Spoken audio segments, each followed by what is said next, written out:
And we're live. Welcome everybody to the chat. This is a very special show we got right here. The panel is back. We're doing our top 10 greatest heavyweights in boxing history. This is the epic one. This is the marquee division. I've got two very special guests. Firstly, I've got the Boxing Librarian. Welcome, BL. Yes, thank you, Random, and a big shout out to my friend Scrapbook Boxing as well. My two best friends on YouTube, my brothers in arms. It's a privilege to join both of my friends on here for the big boys. We've done the light heavyweights all the way down to lightweight. We're waiting to do the featherweights someday, but it's good to go back up to the top division. We did a fantastic live stream on top 10 heavyweights 1900, 1925. But yeah, it were about time we got on to the big boys. So it's a pleasure to join you two gentlemen on this, what I'm sure is going to be a fantastic live stream. It's so great to have you. And Scrapbook, welcome, my friend. Great to hear from you again. Thanks for having me, Random. It's a pleasure being on the panel with BL anytime. It's a pleasure being on a panel with you as well. And I believe we're going to have a very good conversation on a topic that we all know so well. This history was just basically started with heavyweights, and it'll probably end with heavyweights, but there's some great heavyweights that we need to talk about, and I can't wait to get started. Absolutely. Well said, sir. Quick shout outs to the chat. 86 Boxing, Josh City in the chat. He was actually in the chat yesterday. Good looks, Josh. Shout out to Martin. Shout out to Andre, and also Popcorn Boxing. So welcome everybody, and I'll do my best to shout out the chat. This is a pretty hefty subject here. We're talking about the marquee division, the basically open weight division. And you know, you go far enough back, as you gentlemen know, and a lot of the regulars know, you used to be able to fight, you know, Sam Langford, young Peter Jackson. A lot of these guys fought heavyweight greats while they were welters or middles. Like, it was a little more freeform back in the day. We've also had some intensely great heavyweights in later generations who would today would be in the cruiserweight realm, but they beat up guys who were full heavyweights. So we didn't set any kind of criteria for this. We're just going to wing it. And I believe BL's going to go first. Do you want to kick us off with your number 10? Yes, I do. And big shout out to everyone in the chat. Big shout out to Joshua. I'm sure I can speak for the two gents, Joshua, when I say we look forward to another live stream when you will join us. But okay, we are on the big boys. So I'm just going to get cracking straight away. Very excited. Okay, I'm always excited talking about the big boys. Like Scrapbook alluded to, the sport started with heavyweight division, and it probably will end with heavyweight division. I'll add, if they do fight each other, which is getting hard. But my number 10 fighter of all time is Ed Gumbo Smith. I'm joking. I had to give him a little shout out. No, my number 10, greatest all time. He did have 23 fights against Hall of Famers people and beat 5 Hall of Famers. But anyway, let's leave Ed Smith out of that. My number 10, okay, I've changed my original 10, and I'm going with Iron Mike Tyson. I'm going with Iron Mike Tyson for number 10. Now, my criteria on this is not just on resume, it's on the whole caboodle. In my time, I was a young teenager when I came to boxing in 1982, watching a replay of Sugar Ray Leonard and Roberto Duran. And it was only a few short years later, as I'd been watching more and more boxing and got my tabletop boxing game, fighting all-time greats, that a certain sensational Mike Tyson came on the scene. And I wish to start by saying on Mike Tyson's 10th places, I have never, from then to this day, I have never seen any boxer in any division come onto the scene with such a whirlwind storm. He came from apparently nowhere, and before you knew it, he was on magazine covers in Japan, in India, in Europe, in America. His name was known all over the world. He was fighting 2 or 3 times a month over those first periods before annihilating Trevor Berbick in 2 rounds for the WBC title. But Tyson blitzed onto the scene. And despite what some people may say, Tyson's first fights where he went 27 or 25 KOs, you know, prior to Berbick, Tyson actually did fight a lot of tough fighters in there, you know, whether it's, you know, veteran fighters like James Tillis, whether it's really tough guys with quick hands like Mitch Green, you know, he did, or former cruiserweight champions like Alonso Ratliff. He did fight a lot of good fighters in there, and then fought the usual kind of journeyman experience fights. He completely controlled Jesse Ferguson in his network television debut, with a fantastic performance where if you go and watch that Jesse Ferguson fight, if people quiz you about Mike Tyson, how good was he, send them to watch that fight and watch the rapidity and the ferocity of his combinations. He came on scene like a whirlwind and he destroyed opponents like they were caught in a whirlwind. He destroyed Berbick in 2 rounds for WBC heavyweight title, unified with James Bone Crusher Smith, who was so kind of not wanting to engage after tasting some Tyson ferocity in first round. After the fight, he was nicknamed Bone Clutcher.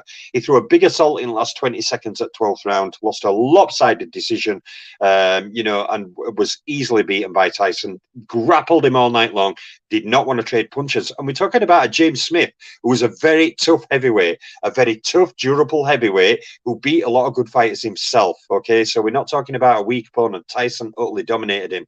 You know, from there, whether it's the destruction of, you know, the Olympian Terrell Biggs, who basically was mauled. He had no chance. He was stopped in 7, if I remember. Whether it's the victory over Pinklon Thomas, where Tyson were having trouble with Thomas's jab. Angelo Dundee, if I recall, was in Pinklon Thomas's corner. And he was just working the jab. And Rooney, in between round 5 and 6, came out with that great phrase, bad intentions, baby, bad intentions, basically telling Tyson in corner, you're throwing fight away. You've got to start throwing punches with mean intentions. Next round, Tyson launched an absolutely ridiculous multi-punch assault and got Pinklon Thomas out of there. And all through that time, he looked absolutely imperious. Like no fighter on earth could touch him. There were stories that he was unbeatable, that he'd never be beat, that no fighter in history could beat him. His neck was so thick, he was incapable of being knocked out. He punched so hard that no heavyweight could stand up to his punches, even though he went the distance. This was some myths that started to be talked about Mike Tyson due to rapidity of his rise and the ease at which he beat fighters who gave Larry Holmes tough fights, you know, like Trevor Berbick and others.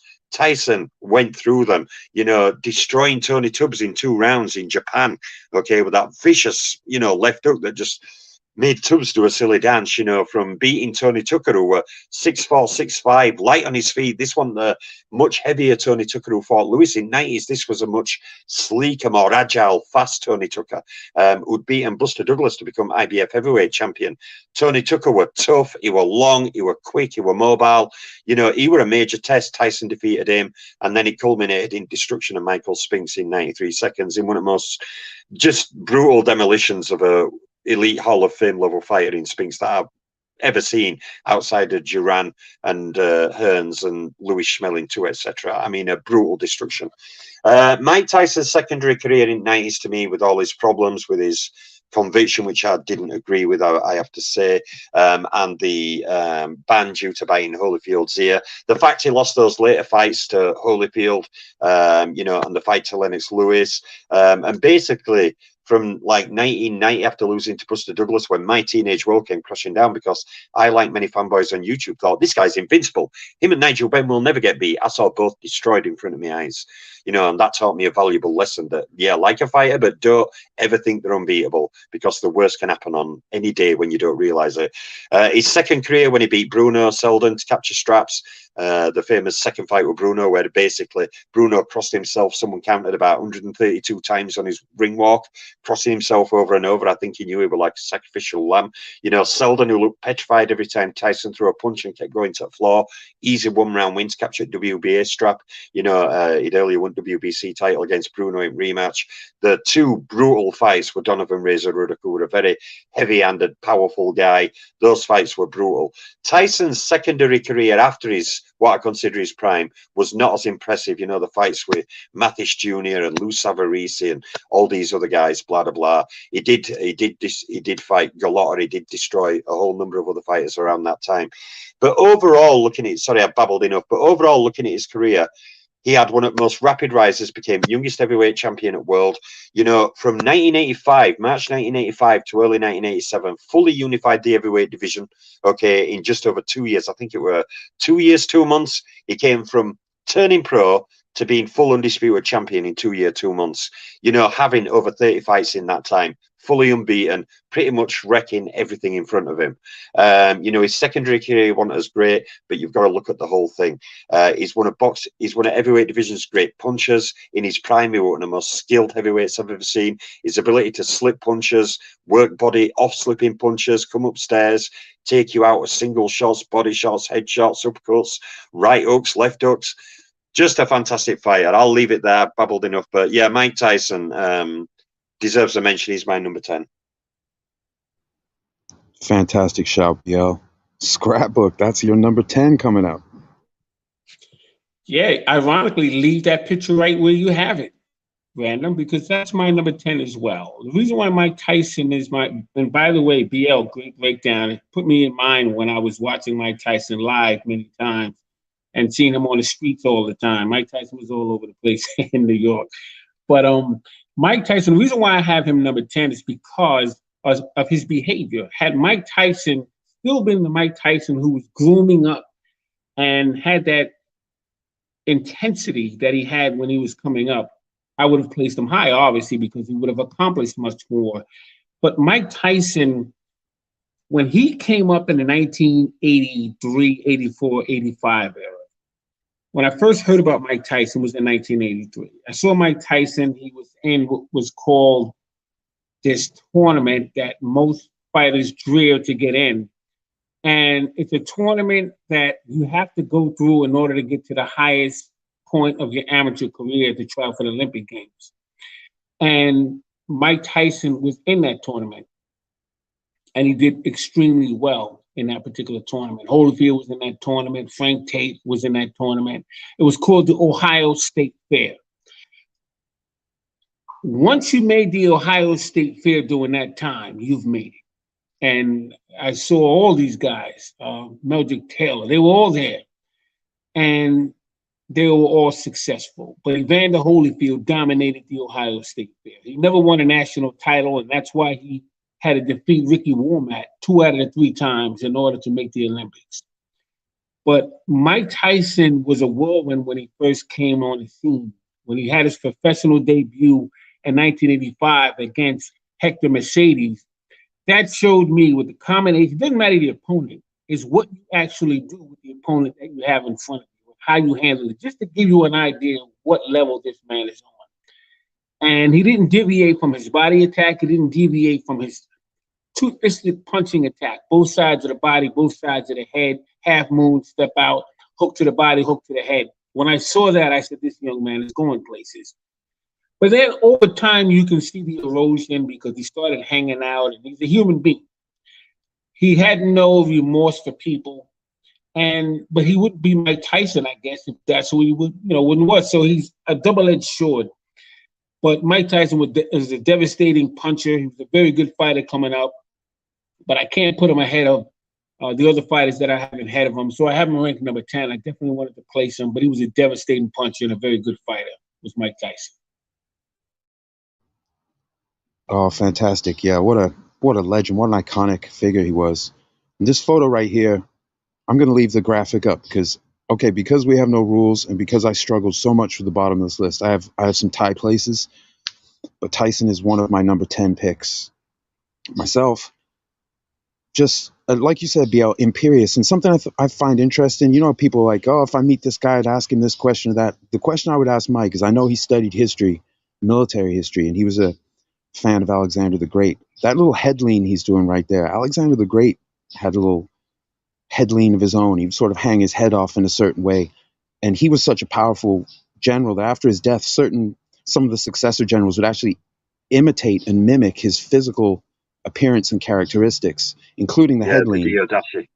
And I wonder if that's where he got that from. That's what I would ask Iron Mike if I met him. I'd say, did you get that from Alexander? Is that? Because I know he liked to, pay tribute to his, he was trying to generate fear and intimidation in people. I wonder if that's on purpose or if that was just what he was doing. Very interesting. Wow. Another thing I'll point you to, Random, is there's another fighter who used to do that head to side, Jack Dempsey, who Mike Tyson was a massive fan of. Oh yeah, good point. Maybe that's what it was from. But I wonder if that's where it comes from, because I know it's ancient history now, but Alexander the Great was so influential to the point where people were inserting him into their artwork. So the successor generals, and even after then, people will be like, here I am hunting with Alexander, even though they never met and they weren't even alive at the same time. Just another thing, his nickname Kid Blackie, but that was from Dempsey. And another thing he got from Dempsey was wearing boots with no socks. Right. Yes. And wasn't Iron Mike Dempsey's right hand? Wasn't that Iron Mike as well? Yeah, he loved him some Dempsey. Loved the intimidation, the haircut. He was all about some Jack Dempsey, and it worked. He scared the crap out of a lot of people and a lot of fans because, normally, I guess going back, you guys know, like, say, take Sam Langford. He would put on a show for the fans, right? This is the Livegate era. People didn't want to show up for a one-round knockout, so he would carry guys. Sometimes he'd ask the promoter how long he wanted the fight to go before he really turned it up. And Iron Mike came along, fortunately, in the highlight era where, no, knocking a guy out right away, I don't know about the live crowd, but as far as watching on TV, his highlight reel is intense. And there's some fighters of the past who would have a highlight reel like that if the standards of the day were different.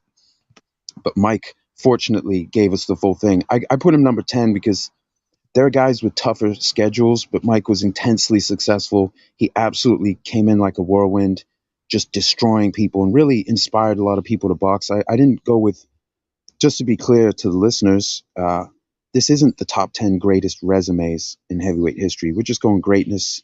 There's a lot of things that go into that, and that's why I ended up with tie places. So Tyson made one of my spots. I also have at number 10 the great Ruby Robb. I have Bob Fitzsimmons there, who doesn't have a gigantic resume, but this little twiggy dude who was widely considered the hardest puncher of his generation, in a generation of big punchers, I had to give him a shot. I couldn't just not mention Ruby Robb. And he was also a great ambassador for the sport. He did a lot of exhibitions. He also raised the money bar for certain matchups with the athletic clubs. He wasn't afraid to twist the arm to get more and more money out of it for the athlete, in other words, for him. But in general, every time, just like with Dempsey, every time you get more money, it raises the bar for everyone. A rising tide rises all ships, or whatever it says, lifts all ships.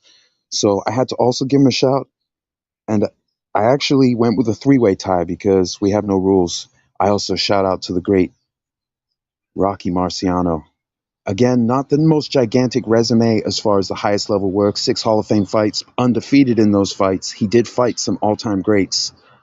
And this man was just a puncher. People say he didn't have technique. He had, or some people do, but he had great technique for a guy with short arms. And you can check out on YouTube, there are interviews with him talking about his approach to fights because of his short arms and how he had to get underneath people. He was very intelligent, but he was willing to take one or two because he had the little T-Rex arms to give his shots. So you'll see his jab wasn't meaningful. And oftentimes he'd get hit after throwing that jab, but then he would come in with the heavy artillery. So all three of those guys had to make my top 10.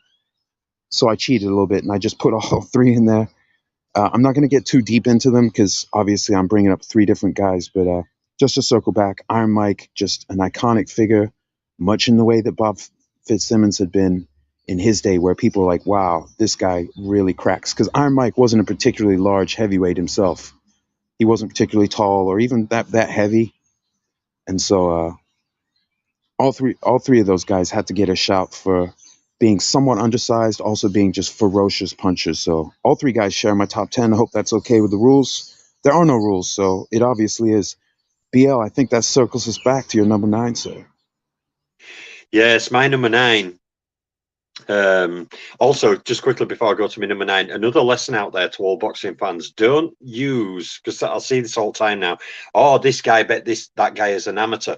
Yeah, Henry Tillman bet Mike Tyson, I believe, in Olympic trials as an amateur, and then in pros, Tyson wiped him out, won overhand right in round 1. So that went that idea there. But my number 9 is actually, I'm going to shock some people now. Okay.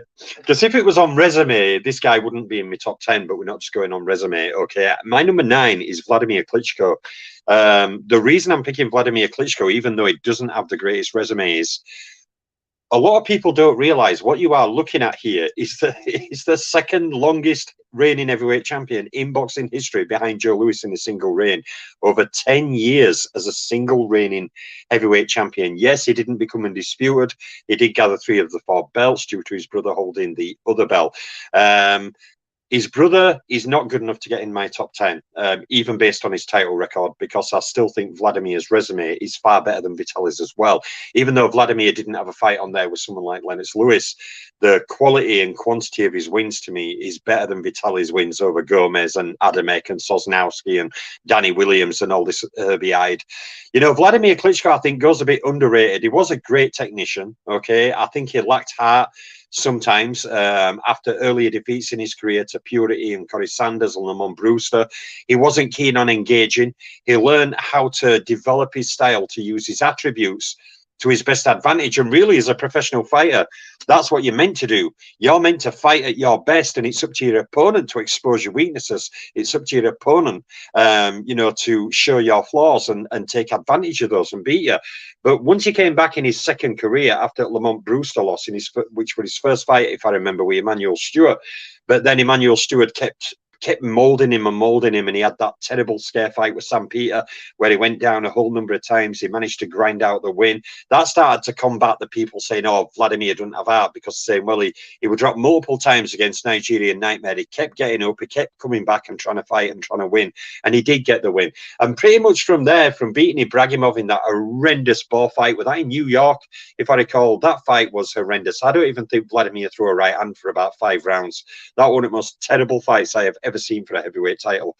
But over time, Wladimir became a dominant champion. He beat Tony Thompson twice, who's not a great fighter, but he's a tall, tough heavyweight. He beat Ruslan Chagayev, okay, Bet Valuev, who, if I remember at time, was second best rated heavyweight in the world. He bet Chagayev easily in one-sided fashion. You know, he also beat fighters like Pulev. He also beat fighters like Povetkin. He beat Brian Jennings. He beat David Hay. He beat a whole number of other fighters in the middle of there, like Alex Leapai and certain other fighters who were not really up to grade, like Pianetta, Leapai, all these other characters. But I think combined with his massive world title, heavyweight title fight record of 29 heavyweight title fights, if you think about that, 29 heavyweight title fights, and he won 25 of them. He was 1 win away from matching Joe Louis's established title record, I'll say, because I count the coloured belts. But amongst people who don't count coloured belts, he was 1 title win away from matching Joe Louis's 26 heavyweight title wins. He was only 2 defenses of matching Joe Louis's 25 title defenses, albeit Louis were defending undisputed title, and he did it in 1 reign. Wladimir did it in 2 for a single belt, then unified belts. But when you actually look at his resume, from coming back and beating Lamont Brewster in rematch, the losses to Corey Sanders, who were a southpaw and a good puncher, he had quick hands, you know, to beating Brewster in rematch, beating Sam Peter twice, all those other fighters I mentioned, you know, many people credit Deontay Wilder's resume, but Wladimir beat many of the fighters that Wilder didn't fight. Regular top 10 heavyweights like Chagayev, Pulev, Povetkin, Bryant Jennings. He did lose to Fury. He did lose to Joshua. So when you look at his resume overall, it's not a great resume. It's a good resume. But that, adding both reigns together, you're looking at a fighter who were a heavyweight champion over 12 years in 2 reigns. And for years, were lineal champion, reigning imperious, where he made, you know, 18 defenses in 1 run and looked absolutely almost untouchable until Tyson Fury outfoxed him. So, for the if it was on resume alone, this guy never goes in my top 10 over a Joe Jeanette. Okay, I'm going to make that bluntly plain. But I was looking at this from a more overall standpoint and looking at all names, and I thought I have to put Wladimir in and recognize, while he doesn't have the greatest resume, he has a very good resume, not a great resume. But his dominance as a heavyweight champion and the way he defended for year after year after year after year, after suffering those reverses, you know, even, you know, the Joshua fight where he was older but still capable. Joshua was young gun, big puncher. You know, look at the heart Wladimir showed in that fight. He stood and fought Joshua for those 11 rounds, never giving up, always trying, nearly stopping Joshua himself. So I think Wladimir over time did show that in certain times he had heart. I think he just had a natural instinct for defense, you know, like when he fought Fury shut him down because Fury upper body movement, fighting jerky, moving around. Wladimir didn't know how to take him, so it made him a bit more submissive and he didn't let his hands go. But yeah, one of the most dominant heavyweight champions in boxing history. Great shout out, BL. Worthy entry into our list. Scrapbook, you're number 9 or number 9s, sir? My number 9 is Rocky Marciano, the Brockton blockbuster. He's a 5'10" heavyweight. who had a very powerful punch. And it came around at a time when a lot of the premier heavyweights were kind of moving on with the Joe Lewises and the Jersey Joe Walcots, Ezra Charles. But you had some prime heavyweights such as Roland Estraza and Ted Laurie. They were there for Rocky Marciano to pretty much test to see where he was. But Roland Estraza was undefeated at that time, and he was the guy that everybody was looking at. It was a sure thing to defeat Rocky Marciano. They fought in Yankee Stadium, and I got to tell you, that was a hell of a fight. And some people thought that Roland Estraza got unfair treatment. He was treated dirty in that fight. Rocky Marciano took it to him. And that kind of showed me, as I look back at his films, that Rocky Marciano was the truth. He refused to be denied. He refused to give in. And for a man of his height, a man of his, he didn't have a whole lot of fights, coming in. And just his grit, his ability to want to win, showed me a lot about Rocky Marciano that I really respect. The fact that he knocked out Joe Louis in 1951 in the 8th round of Madison Square Garden, that really painted a bad moment for Rocky Marciano, although he needed to defeat Joe Louis because he had to, what they call passing the torch. For up-and-coming fighter, Joe Louis was the guy to do that. But then again, Joe Louis, we know, wasn't the Joe Louis of old, so it's hard, it's unfair for Rocky Marciano even to get a good test as how he would have handled a prime Joe Louis. Ezra Charles, same thing, and Jersey Joe Walcott, same thing. So that's why I placed him where I placed him, because he was put between a rock, no pun intended, and a hard place. Because when you look at the fighters that Rocky Marciano fought, a lot of these guys were light heavyweights coming up, and they were good for their time. And I know he would have done very well of who he put in there with, but he wasn't in there with the elite guys at their best for me to really see or assess how well he would have done. So I have to place him definitely in the top 10. He's a great fighter, but that's why I placed him number 9. And I just want to have seen him and with some more prime fighters coming up. But Rocky Marciano was a hell of a fighter, a very good puncher. He punch you on the arms, punch you on the shoulders. He would wear you down. And that comeback with Jersey Joe Walcott in the 13th round was a classic. So I have to rank him number 9. Great fighter was Rocky Marciano, the Brockton blockbuster. Yeah, Scrap. Good choice. Can I add a few points as well? One thing, and Scrapbook will be aware of this. One thing about Marciano is people criticise him because he weighed about 185 pounds, and he was short in stature. He had a short arms, but he was not naturally light at 185 pounds. If Rocky had trained less Spartan, he'd have probably come in at 195 to 200 pounds. The reason he came in at that way is you were looking at one of boxing's great professionals, as in he was a fanatical trainer. He was like Jack Dempsey. Everything was serious. Everything was done properly. He was absolutely fanatical, and he would trim himself down into the most ridiculous shape to give himself the stamina and the endurance and the second wind that he could keep fighting, through tough fights. Incredible. One little story I want to add is about a fighter Rocky fought called Carmine Vingo. And Vingo suffered a bleed on his brain. And at time, there were calls for Rocky to be charged with the damage he'd done to Carmine Vingo. And even the commission were actually looking at bringing criminal charges against him.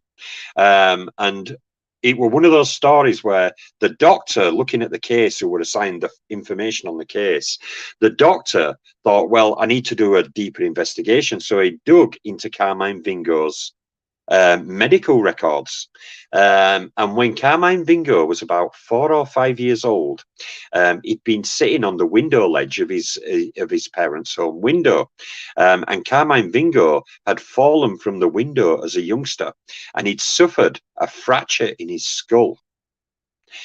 And where the damage that was inflicted after the fight with Rocky was in exactly the same place where Carmine Vingo had fractured his skull from that fall from his home window.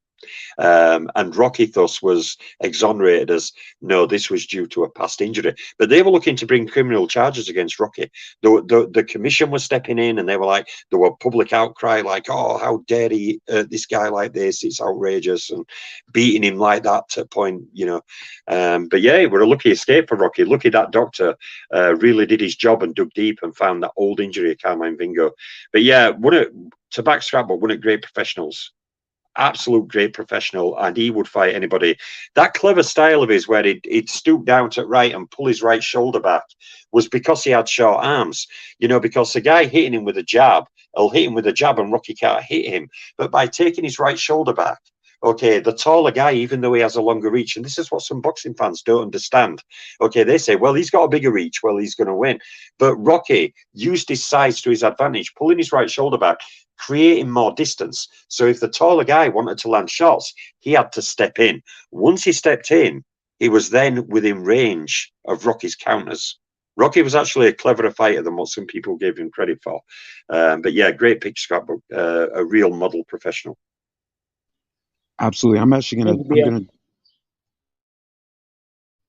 oh, sorry guys. Yeah, I'm gonna add to that also. Yeah, so to be clear, to the uninitiated, I know a lot of people listen, they know their boxing history, but Rocky was a very clever fighter. He had to figure out how to get in there. He was an athlete.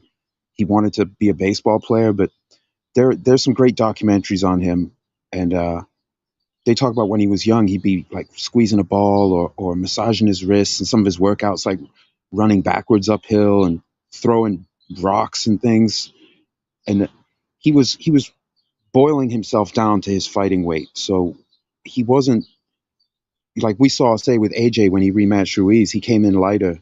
We saw Wilder come in heavier for, I think, the third fight with Fury. Guys can up and down their weight depending on their training regimen. I've done it myself. I'm 163 right now. I haven't been this light since high school, but my workout regimen and my jobs have boiled me down to this. My body has adjusted to the demands. Rocky put the demands on his body to be insanely hard hitting, but also very light.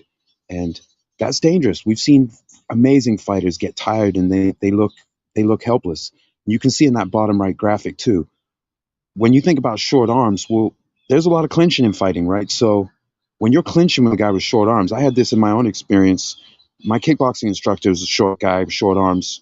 The first time I sparred him, and I was heavier than him, probably 15 pounds, I got my ass kicked because when I was clinching, partly out of desperation, but I clinched and he could just hit me right in the ribs he could get a full wind up because he didn't have those long levers. He could just throw a real tight hook. So Rocky turned his seeming weakness into an advantage by his fight style. If you watch him on slow motion, that's one of the things I like to do with some of these greats of the past. I watch their fights on half speed. Rocky is very intelligent. The footwork was very functional. It was after his shots, maybe he'd be out of balance, but he would often throw from the finishing point of the previous shot would be the wind up for the next shot. So someone wasn't safe by just waiting for the gap because he didn't really leave a lot of gaps once it was time to punch. And he just ripped into people. And like BL said, he punched the arms, punched anything he could get to because he was that hard hitting. He had the gigantic heavy bag.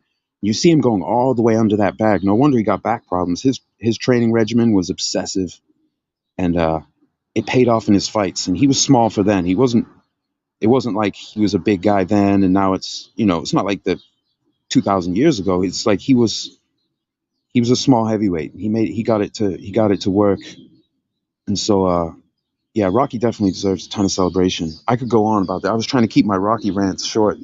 There's a lot to celebrate about this great fighter, and so I'm glad he made all three of our lists.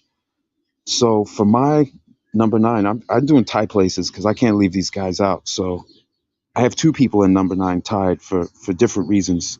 The first one, I myself had Klitschko. I wanted to put him inside 10 for the righteous shout out. It's not someone's fault what era they fight in, but how do they do against who's there? Because there are always tough fighters around. They're just not necessarily big name fighters or dominant fighters. Some divisions are more competitive in certain generations, even if there are greats in there. So he definitely deserved a shout, but I couldn't leave out this other fighter. I have to put, tied for number 9, I have the great Sam McVeigh, who fought unlike Klitschko, he fought in arguably the richest era as far as how many fights were happening between the very top heavyweights. And in spite of Jack Johnson as the world champion, he stopped fighting his great black contemporaries, but they were all fighting each other in tremendous fight series. He participated in probably the greatest title fight of all time in Paris, 1909, his second of 3 fights that year against the great Joe Jeanette. He capitulated after 49 rounds, 49 3-minute rounds. So almost for that alone, I don't go by single fights. But if you talk about greatness, we're talking about a guy who weighed between 200, 220, fighting 49 rounds. It's just, that's like 4 fights in a row today, you know, and still going as a heavyweight. And he's fighting one of the great cardio machines of all time, Joe Jeanette. But McVeigh, he actually broke Sam Langford's second long winning streak. Langford, after losing to Jack Johnson and young Peter Jackson in 1906, went on like 35 fights unbeaten.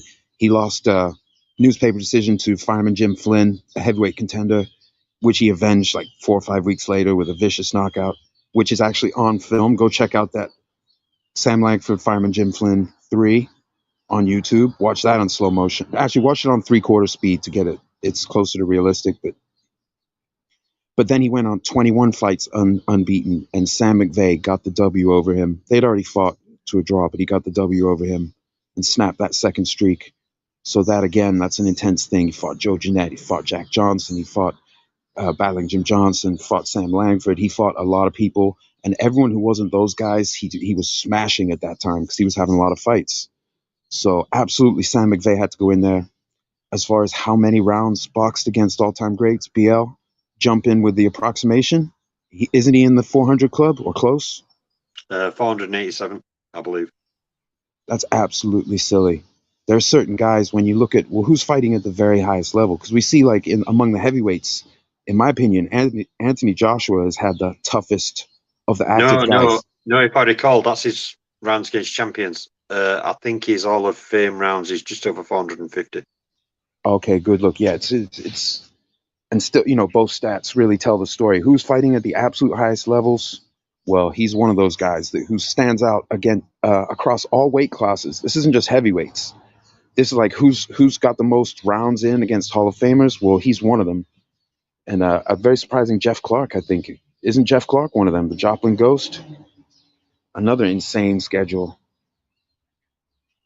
Oh, sorry, Jeff Clark. Yeah, he fought over 360 rounds against Hall of Famers. Right, so you divide that by 12. Make all of today's fights 12 rounders and divide that out. And that's how many fights he was having against all-time greats. It's absolutely silly. Yeah, it's equivalent to 60 12 Jeff round Clark fights didn't make my list. Greats. Right, Jeff Clark didn't make my list, although he was a great fighter in his day and became a trainer, like a training partner for people, you know, bringing in the Joplin Ghost. But Sam McVeigh absolutely did, and he had some vicious knockouts, but he was also very intelligent. He had strong punches everywhere, but his left, he could fight on the retreat. He actually, when he fought Sam Langford, who became, as Bob Fitzsimmons had been, he became the hardest puncher of his generation, the subsequent generation. This is in the newspapers at the time. I see this in my research. McVeigh was very clever. He was bigger than Sam, but Langford was knocking out guys bigger than him. If they came forward, they were in trouble once Langford was in his prime. McVeigh actually drew and then beat him before he lost a lot of the rest of the series, but he actually snapped that streak by fighting on the retreat, with you know, jabbing on the retreat and catching with that left hook and fighting. And Langford would walk guys down, so it wasn't like it made it a boring fight. The first fight was excellent. It's just McVeigh had to adapt his style. So even though he was a come forward knockout puncher, he was fully capable of adapting his style on the fly. Another reason he made my top 10. That's all I'm going to say, because this could become a 3-hour talk on Sam McVeigh. This is a great man right here. And he died young, so he didn't get to live out his life with some comfort. So what he does get is celebrated as one of the great heavyweights of all time. But also shout out to Klitschko, another great heavyweight who just didn't fight in as rich an era, but showed his ability to come back and fight through adversity, and just another great fighter. So shout out to both of these guys for their respective achievements. And now I'm going to hand it back to BL, I believe, for his number 8. Yeah, my number 8 is I'm not going to say Ed Smith, even though I want to. Even though Ed Smith mixed in company, you know, like Langford's and stuff. But anyway, yeah, my number 8 is Big George Foreman. I think a guy who, like McVeigh, would score him probably my top 10 hardest punching heavyweights of all time. George Foreman, to me, was just that, one of the greatest heavyweight punchers of all time. He was also a US Olympian in 1968 Olympics. He went on to create a terrifying record, okay. Had a difficult fight with a very good fighter called Gregorio Peralta, fought him a second time, beat him again.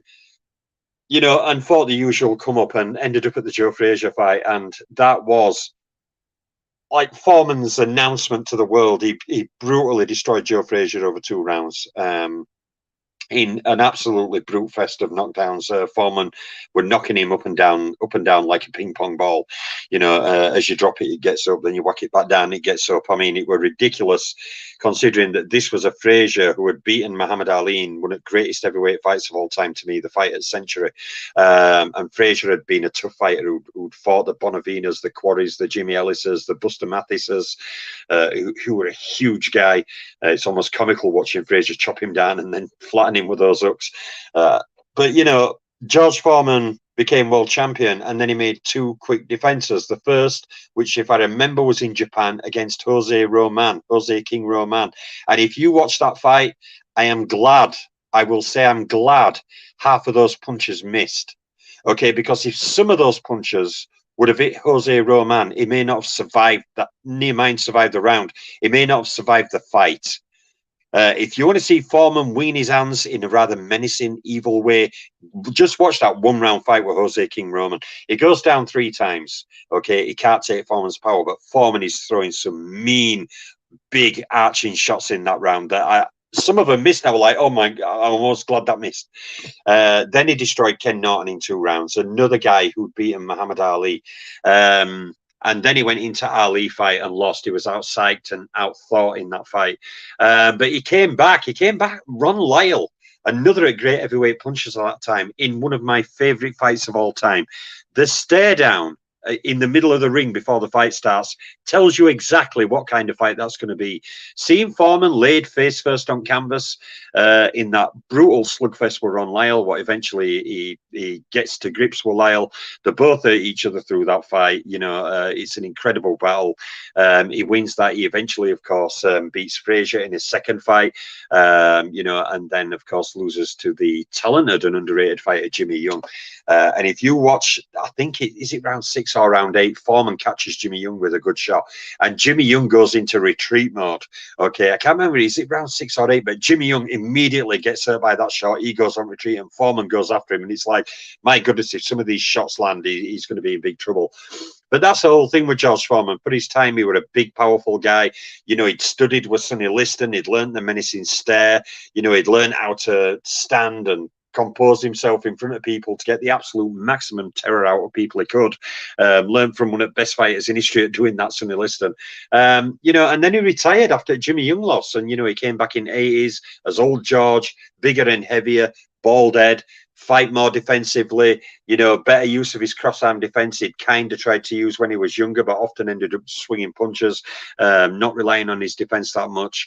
You know, even as an older fighter, you know, going distance with Evander Holyfield, but giving a good account of himself, you know, fighting Morrisons, knocking out Michael Moorer.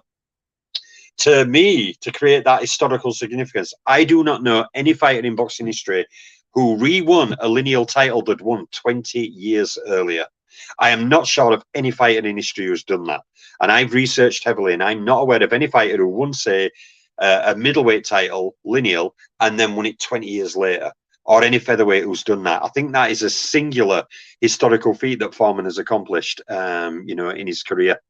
But yeah, great puncher, great knockout record, some highlight reel historical events like the Rumble in the Jungle, you know, the brutal destruction of Frazier, the fantastic battle with Ron Lyle, you know, the really tough fight he gave Evander Holyfield. You know, I always remember one at rounds, later rounds, 8 or 9, maybe 7 to 9. Holyfield's gritting his teeth, and you can see them like vampire fang shapes on Holyfield's gum shield. He's gritting his teeth and swinging punches non-stop, catching Foreman. He was so durable when he came back. He was so heavy and set. You know, he used better footwork when he came back, even though he had underrated boxing skills when he was in his prime. He had a good jab. He threw great uppercuts, body shots. If you watch the first round against Ken Norton, and you look at the way Foreman is slotting those right hooks to body, he's actually quite clever in doing it. He gets into range and gets them body shots in. He eats Norton with a whole number of those right hooks to body in round 1 before unleashing the maelstrom upstairs in round 2 when he catches him and buzzes him. But yeah, just a great puncher and a fighter with some historical fights and historical acclaim, and one of the most dangerous heavyweight fighters of all time. Oh, that's a great shout right there. A scrapbook. I think you're up, sir. Oh, great breakdown, BL. George Foreman was he was someone that you've never seen before and probably will never see again. So definitely he belongs in this top 10, and that's a great placement for him, in my opinion. Evander Holyfield would be the guy that I choose. He's a man who started out officially as light heavyweight, and he would go up and clean up the cruiserweight division. And then he would become the undisputed heavyweight champion. Evander Holyfield has a very long story. And although we're talking about heavyweights, but leading into heavyweight is what Holyfield had, the heart and determination. He was very disciplined as a fighter. But I believe he could have been champion in any weight that you had, regardless of what weight he was in officially. He could always move up and move down because that's the kind of fighter Evander Holyfield was. Came around at a time when these heavyweights was just made to order for him.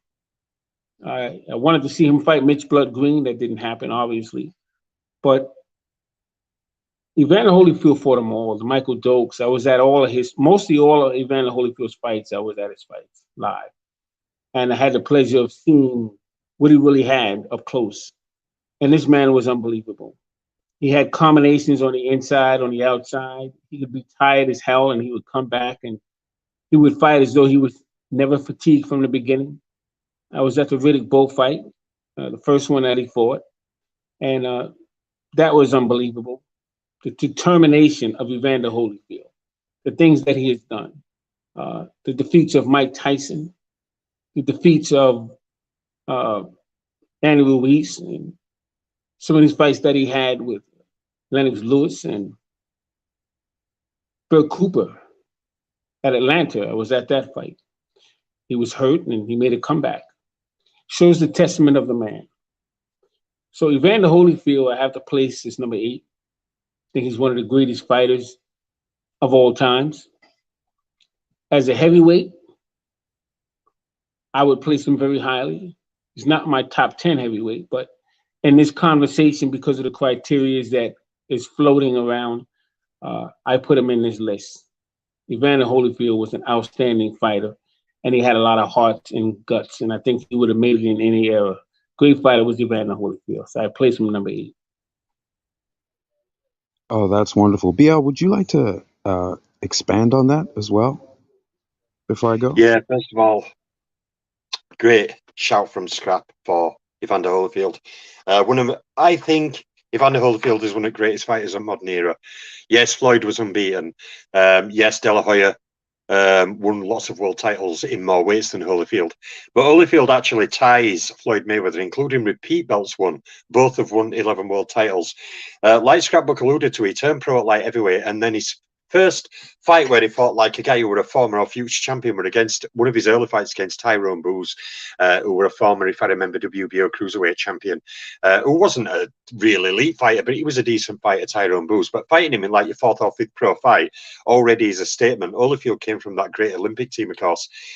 The fight with Dwight Carwee in Holyfield's 12th professional fight told me all I needed to know about Evander Holyfield. He threw the kitchen sink at Carwee after he buzzed him early and tried to get rid of him. And then he had to fight a brutal fight over 15 rounds where Holyfield was said to have lost about 20 pounds of muscle because of the severe dehydration. He had lactic acid all in his system. He was a mess. He had to go to a hospital. They say he lost like 20 pounds of muscle. They say his face actually shrunk in. The fight was so draining, but that set him up, and that also showed what kind of fighter he was. He got rid of Carwee quicker in second fight, destroyed Ricky Parquet, You know, people talk about Usyk being this great cruiserweight. He ain't fought a cruiserweight like Evander Holyfield. He was fast. He was aggressive. He had the grit of a mountain. You know, he just would not stop. He would keep coming. He would get you at some point. And he cleaned out cruiserweight, beating good fighters like Carlos de Leon. He destroyed Ricky Parquet in 3 rounds. He bet Kawi twice.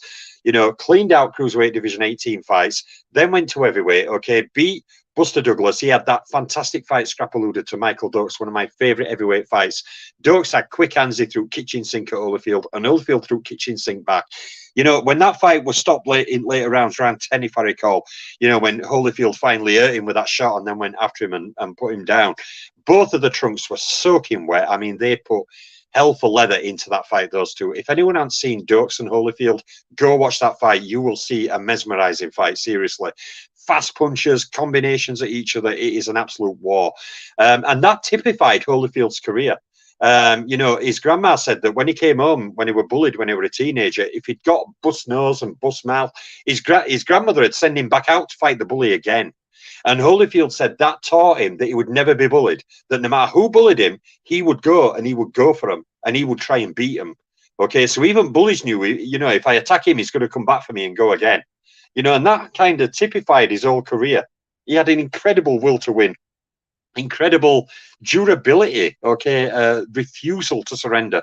The trilogy were Bo, the first fight were Bo. I remember after the first fight, you know, when Holyfield were badly hurt, but then he hurt Bo in the same round. It's one of the great heavyweight rounds, round 10, if I recall. You know, Bo won that fight, but then everyone were like, oh, well, Holyfield, yeah, he's good, but he can't beat rematch. And then Holyfield won, if I recall, WBA and IBF titles back off Bo in rematch, the Fan Man fight. You know, then he lost later to Michael Moorer. He would later beat Michael Moorer, reunifying again. You know, he just kept coming back. And then against Mike Tyson in first fight, he was a massive underdog. And again, showed the bully, as he did when he was a teenager, that you ain't going to bully me. If you try and bully me, I'll headbutt you, I'll use my elbows. You ain't bullying and intimidating me. And it broke Mike Tyson down and stopped him late on. Holyfield, to me, is a legendary fighter due to undisputed cruiserweight, 4-time heavyweight champion, the first one in history, 3-time unified heavyweight champion, with a great resume, great battles, some just legendary fights. You know, Kawi won, Dokes, Bo won, you know, on and on and on. I could talk all day, but I'm not going to because it's taking too much time. But yeah, he's a great fighter, and yeah, great shout out by Scrap. I love Evander Holyfield, full stop. Can I piggyback real quickly on that, Randall? Please. What BL said. BL, what a breakdown. I completely forgot about the Holyfield and Dwight Cowie. I was at both fights, one at Atlantic City and the other one in Atlanta. And I got to tell you something. That first fight was unbelievable. It was for the junior heavyweight championship. And Evander Holyfield, he was the first fighter of that Olympic team to get a championship, if I remember correctly. And everyone who was on that team, and even those members that were part of the main event team that wasn't on the Olympic team, were there, like Bobby Ches and Rocky Lockridge and Johnny Bump City Bumpers. They were all there as well, because the display that Evander Holyfield showed was a benchmark, and it was something that he set the bar very high. I think he was 15 fights in, if I'm correct, when he won that title from Dwight Muhammad Cowie. And it just showed what the man was really made of at that point. He might have been 21 years old or so, but the same way he fought Ricky Warmack, when he had to come back to beat him to make the Olympic team, it just showed what was inside the man himself.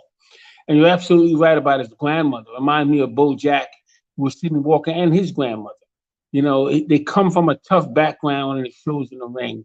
So that was a great conversation we just had, BL, and I completely forgot about that Dwight Cowie fight with Holyfield. That was a great moment in my life. Yeah, that's wonderful. Yeah, great fighter, Holyfield. Hold on, the scooter's going by. Hold on, y'all.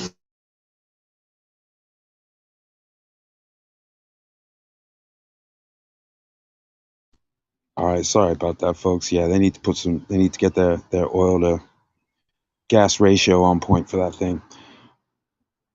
So yeah, great shout out for Holyfield. What a great fighter. I almost had him in my list, and now in retrospect, I was thinking of tagging him in. I'm doing another tie place for number 8, but you guys did a great job on Holyfield, and you guys have both said great things about one of my number 8s, which is Big George Foreman. And again, not doing resume, but there's so many great things about this man. By his own account, he was a bit of a bully when he was younger, tough kid.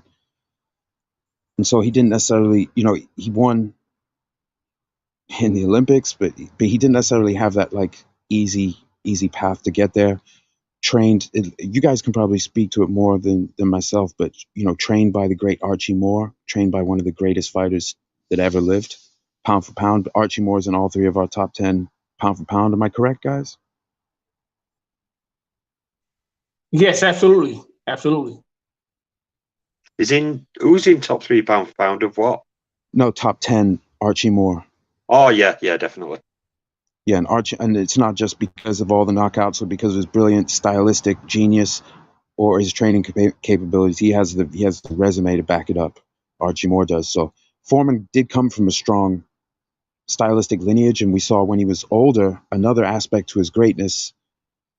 He was using more of that Archie Moore style, like he would, the cross arm guard and things like that. And there's a rich tradition of that way of trying to block and counter punches that goes all the way back. I mean, people aren't dumber back in the day than they are today.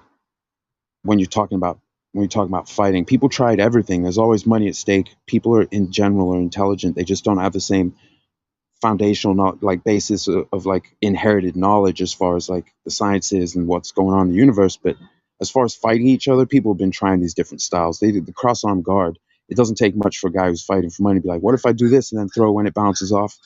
Well, Foreman used that to great effect when he was older. And he's also been a fantastic ambassador for boxing. At this point, he's just iconic. And yes, he lost to Ali, and contrary to the way it's described, no, he wasn't. It wasn't all one-sided. Ali hurt him badly in the 4th, but long before he actually finished him, that was a tough fight. But of course, we're talking about Muhammad Ali, who we're all definitely going to be talking about. So there's no shame in that loss. And when he retired, he had a transformation. And when he came back, he was still able to do it and use some of that old school training, chopping trees and stuff like that, carrying heavy shit around in the snow, whatever he was doing. He was, it's the real life, like the stuff from the Rocky movie. That's sort of like the Hollywood version of what some of these guys would really do. Archie Moore was on that tough training regimen, that old school. Like Jack Blackburn had done that with Joe Louis, showed him the old school going way back, basic ways to get in shape to beat somebody up. So definitely Foreman had to make my list, but I had to give it because I didn't have room to put everyone I wanted in there. I had to do a tie place, and let me find my graphic here. Where are we at? Sorry, fellas. Got too many. They're all tiny on my screen. I got the great Joe Frazier, Smoking Joe, one of the great come-forward fighters, and a guy who figured out the Muhammad Ali puzzle, which alone puts him, if we're just talking about greatness, yeah, man, he beat Muhammad Ali up. He was able to land that, one of the greatest hookers of all time, wonderful body movement, has a good resume. We're not going really on resume, we're going on greatness, and he fought in the richest heavyweight era, the broadest, richest heavyweight era, and he was one of the top guys. So even though he lost to Foreman, he beat some really tough guys, and he beat Muhammad Ali, which Foreman did not, and had a great fight series. He's an iconic fighter. I imagine he might come up, so I'm not going to rant too much about Smoking Joe, but just I had to put him and Foreman next to each other. And just like BL always says, that triangle theory stuff doesn't really work because, styles make fights. But his style, he was able to get through that Ali genius in a way others hadn't. So, yeah, shout out to Smoking Joe. And I'm just going to hand it on because I know we're already an hour deep. And thanks, everyone, for joining us. Thanks for the chat. Sorry I haven't been getting too much in the comments there, but we really appreciate your time. Everyone listen afterwards. Thanks for spending a couple minutes with us talking about boxing history, among all the things you could be doing online. All right. So I'm like, what are we at? Number 7 now? Yeah, number 7. Yeah, I'll babble a bit less on my picks because live stream is getting very long already and we're still early days. So my number 7, okay, is Lennox Lewis. The first, I'll say, British heavyweight champion since Bob Fitzsimmons. I reject the notion he's Canadian. He may have moved there when he was 9 years old because his mum got a job there, but he was born in Britain. Okay, he has a British birth certificate. He's British. Okay, I'm get so tired when I hear this. No, he's Canadian. No, he represented Canada in the Olympics because he was living in Canada. But you know, your nationality is where you were born. Okay, and he was born in Britain and lived here and went to British nursery and primary schools before leaving to go to Canada. So the first British heavyweight champion since Bob Fitzsimmons. Lennox Lewis, to me, what I remember when he beat Boe in Olympic finals at super heavyweight. Mercer, of course, won the gold at heavyweight, and I remember when he turned pro, and I remember his early fights. I remember prior to him turning pro, the press conference he had with Frank Maloney in London to announce the signing and announce his professional career. And I watched his early career. I saw his fight with Gary Mason, who was an unbeaten British heavyweight at the time, who was not a great fighter, but was a good, dependable fighter, Gary Mason. He beat him with that hideous eye damage he inflicted on him. And I watched his whole career prior to the Ruddock fight, where Lewis really announced himself in that final eliminator against Razor Ruddock, destroying him in 2 rounds. He then was awarded the title, of course, in that ceremony, again, that I watched. And then, you know, defending against Tony Tucker, who was a very, you know, a veteran Tony Tucker at this point, but a tough and durable fighter. Lewis, you know, performed well to beat Tony Tucker. Lost to McCall, okay, and then had to wait a long time to get that rematch. But Lewis didn't stay idle. He fought some good fights in that time. He had the war with Ray Mercer, which were a very, very tough fight for him, but also showed that Lewis had some heart when he were in the trenches. You know, he came back. He made McCall have an emotional breakdown in the ring. Even though McCall were dropping his hands, Lewis still couldn't hurt the guy. He's probably the toughest heavyweight I've seen, Oliver McCall, taking clean punches with his hands down off Lennox Lewis. Lewis still couldn't hurt him. But, you know, Lewis morphed from the first fighter in his first career prior to McCall loss. And the fighter he became in the second part of his career, when he recaptured the belt, okay, from McCall, when he beat Bruno in Battle of Britain in the title defense, you know, to beating Holyfield's, the destruction, the 2-round brutal demolition of Michael Grant, who was an unbeaten American heavyweight contender. He's about same height as Deontay Wilder. Lewis showed how you fight a big man who was a bit ungainly. Lewis destroyed him on the inside with uppercuts and clubbing hooks on the inside, mauled him, destroying Andrew Galore. You know, the battle with Shannon Briggs, outboxing David Tua. You know, the 2 fights with Holyfield, the win over Tyson, the epic battle with Vitaly Klitschko in his last fight. Lewis was a bit of a rough piece of colour when he turned pro. He had the amateur pedigree, the Olympic gold medal, but he morphed into a much more refined fighter, using his tools, using his jab. You know, even later when he lost to Rackman, you know, with that big right hand, overhand right that caught Lewis against ropes and just laid him out. You know, the rematch, Lewis knocked him out, one of the best one-punch knockouts I've seen in my life, where he throws the left to open the gap and hits him with the right hand, and you can hear the thud 5 miles away. I think, you know, Rackman was just iced. Lewis became a great heavyweight, okay, through his trials, tribulations, his tutelage under Emmanuel Stewart. And the fighter he was in his early career, he became a much better fighter than I ever thought he'd be in his later career, and became one of the best heavyweights of all time. I put Lennox Lewis number 7. Oh, that's wonderful. Scrap.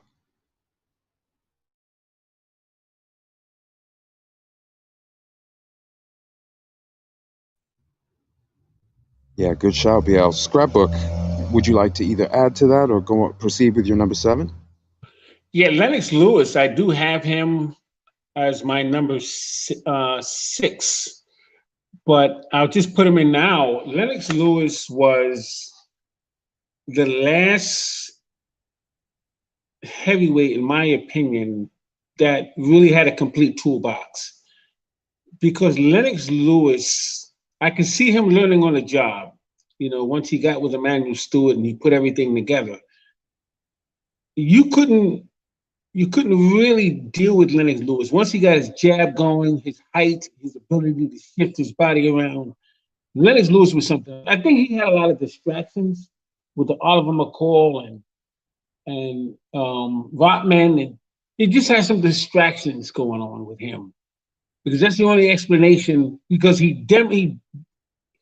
what he did in the rematches with these fighters was worse than what they did to him. I mean, with Oliver McCall just broke down in the ring.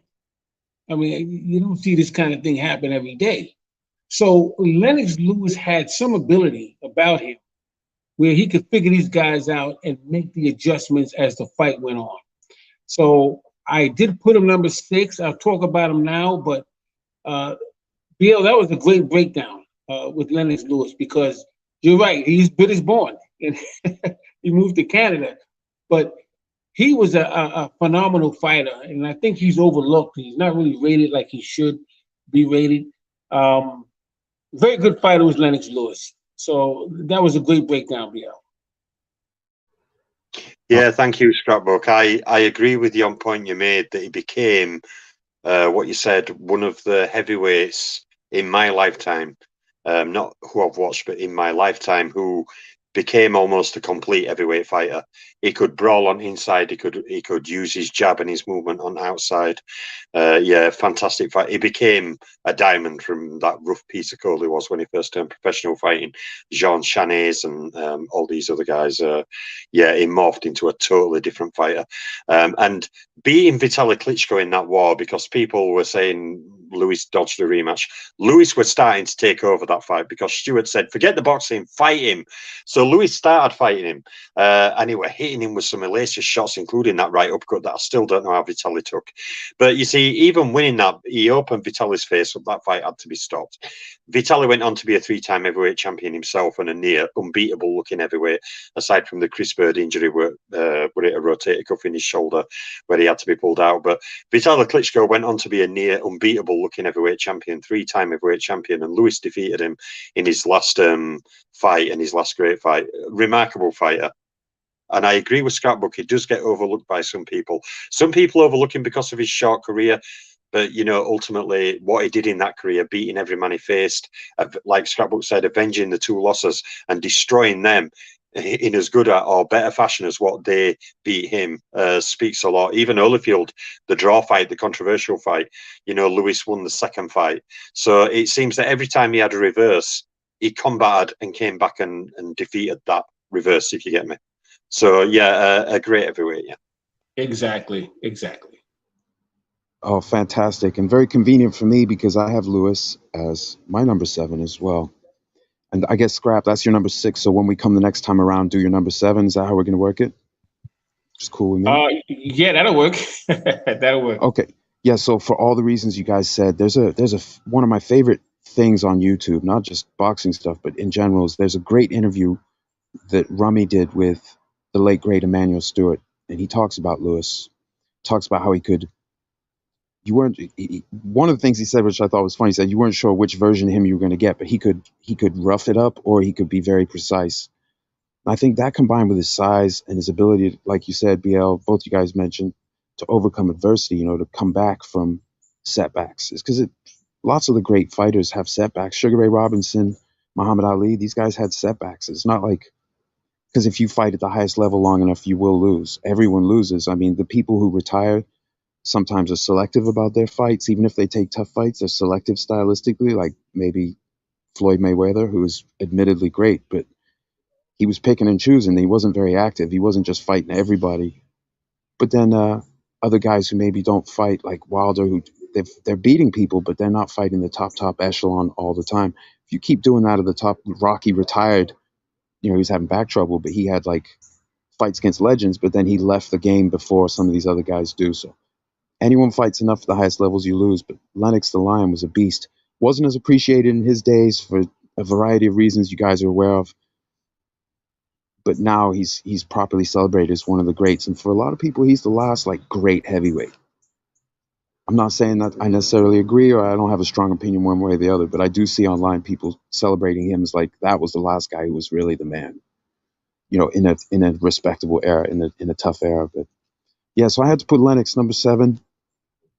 And I'm just going to shoot it back to you, BL, for your number 6, sir. Yeah, thank you. One other point I'll quickly add on Lennox is, in his career, he was criticised a lot for being dull, and not stepping on gas like in Tour fight and other fights.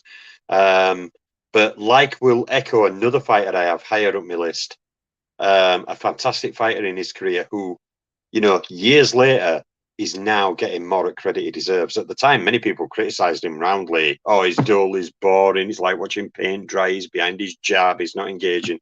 You know, but then, like Scrapbook said, he would engage. He engaged against Galore, he engaged against Grant. You know, he got into an absolute blistering war with Shannon Bridge. You know, he did engage when he wanted to or when he needed to. You know, and now it's good to see over the last 5-10 years that because of heavyweights who followed him, they're looking back and saying, wow, he's not as good as Lennox Lewis, or this guy's not as good as Lennox Lewis, and thus he's getting his proper praise. But anyway, on to my number 6. Now, I had a real argument between Lennox Lewis and this guy, because many people don't count the coloured belts, but I do, and I always have done, ever since I researched them properly like 2 decades ago. And ultimately, I've put number 6, the Black Panther, Harry Wills. Who I think is probably one of the most underrated heavyweight fighters in boxing history. I've seen top 30 heavyweight countdowns without Harry Wills even listed. Okay, and the basic fact is from 1914 up until 1926, he was one of the 2 greatest heavyweights in that era. Okay, the other one potentially was Jack Dempsey. This Langford was leaving his prime by this point, so I'm not including him in that, even though Langford went on to have dozens of knockout wins and wins over Hall of Famers after that. But to me, Wills was one of the most dominant heavyweight fighters for a period of like 12 years.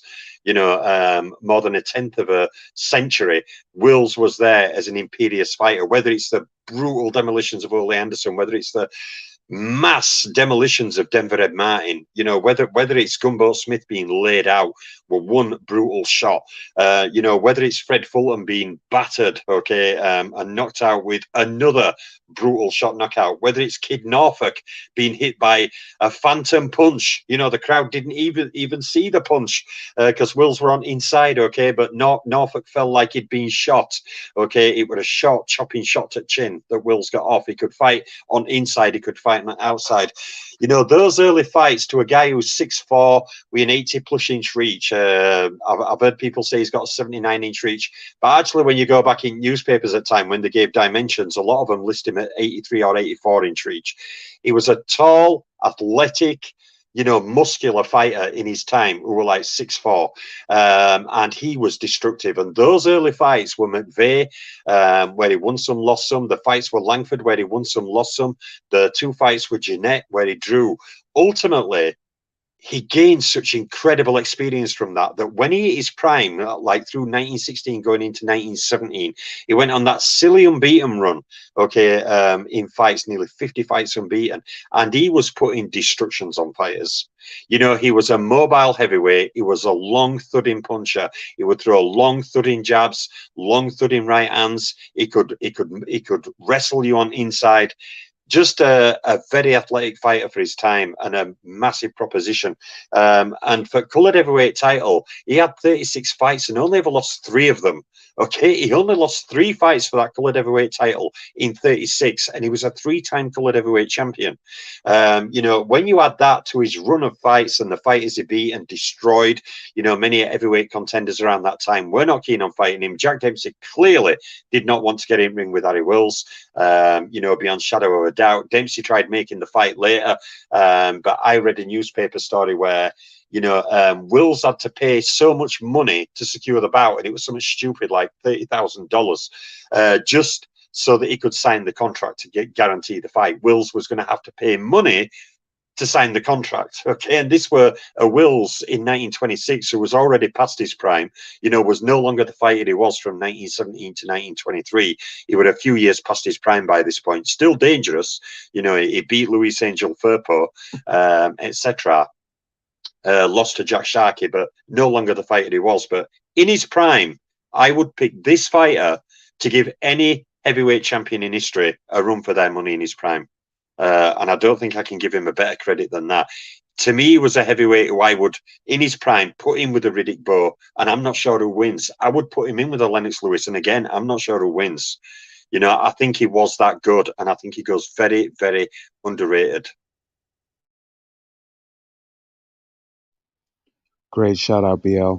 Hey, I see Scrap is doubled in the guest section. Scrap, are you still live? Or should I Oh, go out okay. and come back in?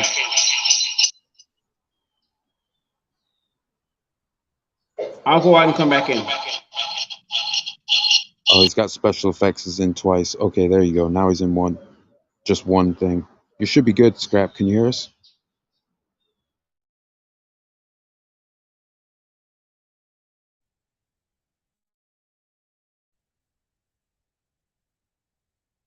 Yeah, Scrap, we can't hear you. If you are Me now? on the live, we can't hear you. Can you hear me now? Bingo, perfecto. Oh, perfect. All right, so we're at my number 7 now, right? Yes, that's correct. I think I hear an echo. Okay, hold on. I'm going to try removing one of the accounts from the stream. Okay. How's that? You tell me. Oh, no, it's still an echo. Oh, I can't hear echo on my side. You both sound perfect to me. Yeah, I can hear you, Scrap. Wow. Yeah, I'm hearing an echo. Should I continue or? Well, in the guest section, it's got you under 2 accounts. I tried to remove the one. I'm going to try kicking the duplicate from the studio. If you get bounced, just come back. Okay, try to do that. Okay, how's that? You tell me. Can you hear me? Yeah, you're crystal. Okay, Oh, you may perfect. proceed, sir. Okay, so my number 7 is Jack Dempsey, the Manasseh Mauler. And it's for the very same reason as to why BL had chosen Harry Wells, because of the controversy between these two men. Jack Dempsey, we all know he was a great fighter coming up during the Roaring 20s. The issue is what you do with the opponents that are, you can't skip your legacy opponents. You can't skip your legacy. That's the era that I come from. That's what I believe in boxing. You have to take on your legacy opponents, and you can't dodge them, outprice them, and double charge them knowing they don't have the money. Anything you can do to try to get rid of them, like people don't understand what's going on. There was no reason for it. Damn right, Scrap. Damn right. Yeah, all kind of excuses were made with Jack Kearns didn't want to have that fight because of what happened with Jim Jeffries and Jack Johnson. They were supposed to fight in Jersey City, and all of a sudden that didn't happen. Jack Dempsey winds up losing his license in the state of New York because he reneged from a contract in 1924. All these things, all he had to do is fight the man. So I chose him as number 7. He was a great fighter. He became champion in 1919 when he defeated Jess Willard in Toledo, Ohio. What a fight that was. In 1921, the first $1 Million Gate with George Compartier. In 1923, he had an outstanding 2-round contest with Louis Angel Firpo. He had some very good fights, but the 2 big money fights that he would have would obviously be with Gene Tunney. But that's why I have him number 7, because he didn't fulfill his obligations as he should have. The contract was completely signed. He reneged the contract. He acted like he never saw the contract, the second contract that was signed, and he was booted out of New York. That's a heavyweight champion. So it's just what it is. So that's why I have him number 7. Righteous. Can I just add something very quickly to that, Random, as well? Please do. Dempsey was offered a fight. Some people may not know this. He was offered a fight against Wills in Paris, France. And Dempsey's team turned it down, saying, "Oh, Dempsey doesn't travel well. He's not keen on traveling." Then only a short time later, about 6 months later, he went on holiday to Europe. Right? And then when he came back, I heard about that. That was famous time when he went on a European tour, traveling around some European venues, even though he didn't like traveling when it were coming to fight Wills. But that's when he came back, and he promised Greb a fight when he came back. And then he changed his mind when he came back, and he won't fight Eddie Greb. So, yeah, I think Scrapbook's point on you have to fight the legacy opponents. If Dempsey had fought Wills and won, or Dempsey had fought Wills and lost, it wouldn't have mattered. Dempsey fought the guy who deserved a shot, okay? And whether he won or lost, Because I don't think that fight were 100% win for Wills. Dempsey were very tough and very hard punching and very aggressive. I don't think it's 100% guaranteed Wills wins that fight. I think Wills could win that fight, but I think Dempsey were dangerous in that fight. But even if it had fought a loss to Wills, we could have credited him and said, Wills was rightful challenger. Dempsey did what Benny Leonard did and did what Greg did. He fought over colour line and gave Harry Wills his shot. And people couldn't have criticised him for it. The criticism he gets, to me, is well deserved because he should have fought Harry Wills point blank. Absolutely agree 100%. Great analysis, Bill. Yeah, I agree. Dempsey didn't make my top 10, but he was a great fighter, stylistically important, iconic figure, became a great ambassador for boxing. So he was great, but in his day, he has that gap. It's some of the problem today, although we're seeing some of the top heavyweights go at it, but then still there's all these games, and that's the reason the guys today, I didn't even think about them for the greatest of all time, because I'm like, well, if it's difficult to have any fights against the best of your day, then, which wasn't the case with Dempsey. He did fight some of the best of his day, but he also avoided some great fights against some all-time greats, either at the weight class or even like with Harry Greb below his weight class, but who was beating guys he was fighting. And just, but Dempsey was great and very stylistically important and inspired a lot of people to get into boxing, like help blow up the sport to another level. So an appropriate shout out to him with the qualifiers that are also appropriate, definitely. But he was a great fighter. So sometimes great fighters aren't great in every single facet. And that's why we have, we're trying to weigh a very vague term here, just greatness. So guys come in where they do. But it's good that Dempsey at least got some celebration because he did beat some great fighters, and he was a killer. It's just that there were a lot of fights he could have had that he didn't, and that rubs people the wrong way. That's what's bothering me about today's heavyweights. Just get in there. Oh my goodness, get in there and fight. Stop posing. Social media has sort of made it easier to just not fight and just get followers and live off your brand, which is cool. But it would be nice to see the guys get in there and just get it done. But anyway, where does that leave us? We're back to my number 6. I had to rant on that a little bit. Okay, I got a tie place for number 6 for different reasons. Because with the other weight classes, I managed to just bite the bullet and leave certain guys out. But with heavyweight, my favorite division, the marquee division, couldn't do it. So first at number 6, and I know he's going to come up, so I'm not going to talk about him hardly at all. Maybe I'll chip in afterwards. But the first place I have at number 6, the great Larry Holmes, who, like Lennox Lewis, didn't maybe get proper credit, but now should be celebrated appropriately. He was dominant. He was the man. And he came after the Ali era. And he was a sparring partner of Ali. I mean, he learned, think about it. You're in there learning tricks of the trade from a man most considered the greatest of all time. Some across the whole sport, but certainly at heavyweight. I mean, you can't even have a conversation without bringing up Ali. Well, who was he learning from? He was learning from Ali. Larry Holmes was great, and that's all I'm going to say about him until he comes up inevitably in your guys' lists. So I don't want to keep on talking, and then you guys be like, put someone else in there because he already came up. So little placeholder shout out to Larry Holmes. But my other number 6, I have the great Joe Jeanette, who was a cardio machine. You see him jumping rope up there on the left-hand side. People say, oh, boxing's evolved. Well, because people, maybe there's because they have training services and cool shoes. Like Joe Jeanette knew what was up. Let's see any of these boxers today fight 49 rounds, giving up 15 pounds to a knockout artist like Sam McVeigh, a clever knockout artist. And they fought 3 times that year. What was the last fight? The third fight, was it 20 or 30 rounds? I've seen it listed as both. 30 rounds. So they fought 99 rounds that year, just against each other in 1909. They had other fights too.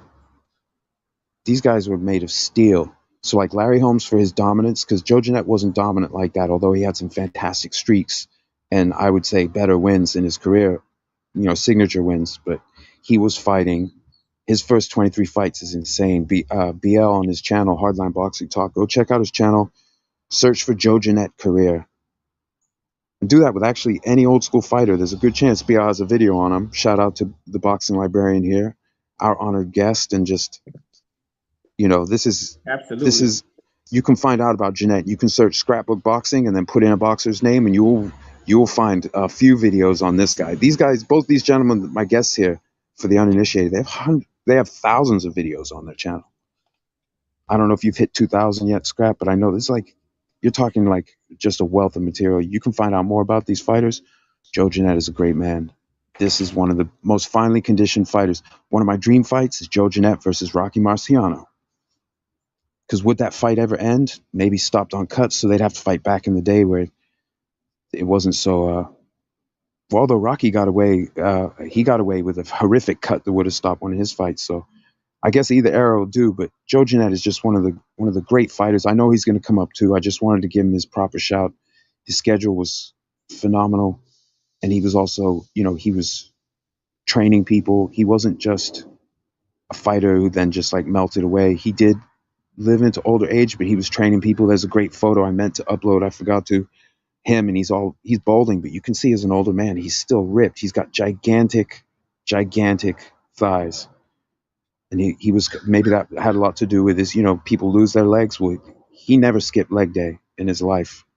Joe Jeanette is just a great fighter. He's one of the guys I most enjoy studying. That's all I'm going to say for now, because I know he's going to come up. It wouldn't be, the three of us wouldn't have a list where he doesn't come up. So I believe this is now we're getting down to, what is it? Your number 5, BL? Yes, my number 5. My number 5 is the Galveston giant, Jack Johnson. The reasons why I'm aware of criticism of his title reign, where he should have been fighting Jeanette McVeigh and rematching Langford, and rematching those as well, and fighting Harry Wills when Harry Wills were really pursuing him between 1914 and 1918 for a fight. But Jack Johnson was the first black heavyweight champion of the world, and he has a better resume than people give him credit for, whether it's the early fight series with Hank Griffin, who was a dangerous puncher, whether it's the fight with Choinski, where he was laid out and, used what Choinski taught him to good effect, whether it was the loss to Marvin Hart, etc., etc. You've got in there mixed, the win over Sam Langford, the fight series with Joe Jeanette, the multiple wins over a younger Sam McVeigh, the win over an albeit older Bob Fitzsimmons, into title picture, he dominated and battered down Tommy Burns. He beat him in one-sided fashion. That were not really a fight. It was more of a beatdown. And, and in a way, Tommy Burns, I'll say, deserved it for certain things. His title reign was not the greatest title reign. He fought fighters like Jack O'Brien. Okay, he got the technical draw, which I find a bit ridiculous. He had the fight with battling Jim Johnson that attracted derision from the crowd, and fighting people like Fireman, Jim Flynn, etc., ending up losing the title to Willard in 1915. But he was the first heavyweight champion to rule that many years. Jeffries had ruled as champion, but not as many years as Johnson, 1908 to 1915. And what you're looking at in Johnson is not only a guy who has an underrated resume, but a guy who was a skilled fighter for his time in ways that other fighters couldn't match, whether it was his footwork, his ring generalship, his ability to cut the ring off, his ability to tie you up on inside, the way he'd twist opponents' arms up behind the back, while in a clinch so they couldn't hit him, and then he'd suddenly hit him with other hand he had free. Just a real clever fighter. Some people, question his skill, but really, if you spend any time watching Jack Johnson, if you watch even the Jess Willard fight, what he eventually lost in 26th round, some of the combinations he's throwing against Willard in that fight are amazing, throwing 8, 10, 12 punch combinations. He was one of boxing's first great heavyweight champions who was a real ring general, who had a real ring IQ. He'd let opponent, when he wasn't tying opponents up and bending their arms up behind the back and mauling them on the inside, and trapping them in corners when they didn't want to be. He was there moving backwards, timing his opponents as they came in, hitting them with those punishing left hooks, those punishing right uppercuts, those short, jolting straight right hands. He was just a very clever fighter all round and a real boxing master from that time. He was a bit like a different style, but a bit like a Joe Gans.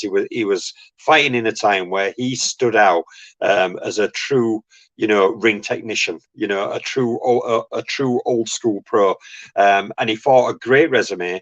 Yeah, there are some issues there, like I have with many fighters, but at the end of the day, you've got to look at his career in totality. I've always respected Johnson as well for the fact that in some ways, I criticise him for not fighting Jeanette, McVeigh and Langford as champion and wills. But at the same time, I've always said I enjoy the fact he threw, you know, the colour line in the establishment's face and got that title and then continued to beat up everyone that threw at him, trying to knock him off.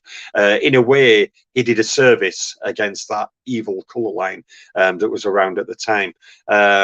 And he was just a great technical fighter, underrated fighter. If you watch him fight Burns, you know, he's toying with him, he's playing with him like a cat plays with a mouse, you know. But in later rounds when Johnson goes after him, I mean, Burns is literally nearly falling over under Johnson's assault. He's turning his back on him. Johnson's still hitting him. He's a mauling, you know. And Tommy Burns made over 10 title defenses himself. He was a short heavyweight, but he was a very good fighter as well.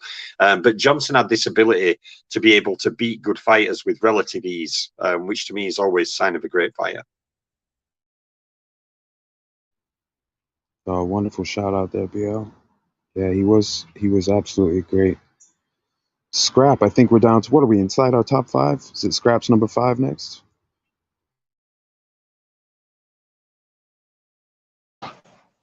So I had to wait for some noise to break down. Man, Jack Johnson was just too much. He was something else. The time in which he came and the historical precedence was just amazing. It's unfortunate he didn't fight the Foursome 4.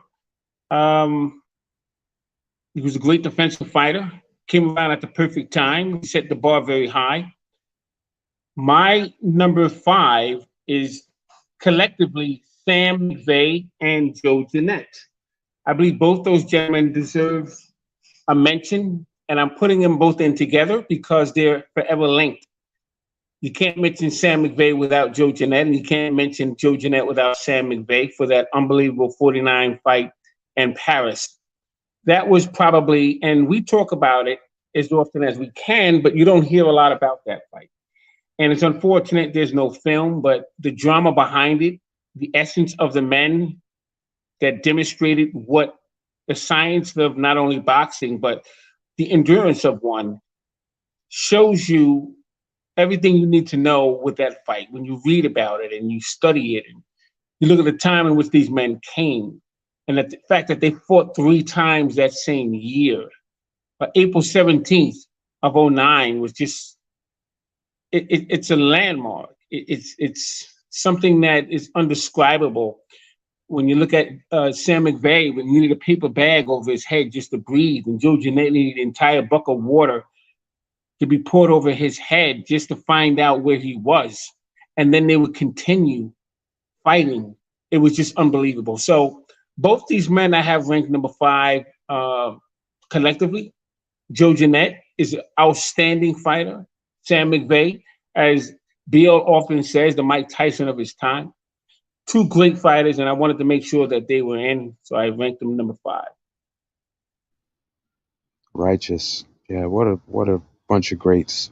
And I struggle with the order on my list, and I just stopped stressing about it. And I was like, as long as I mention a bunch of these guys, that's all.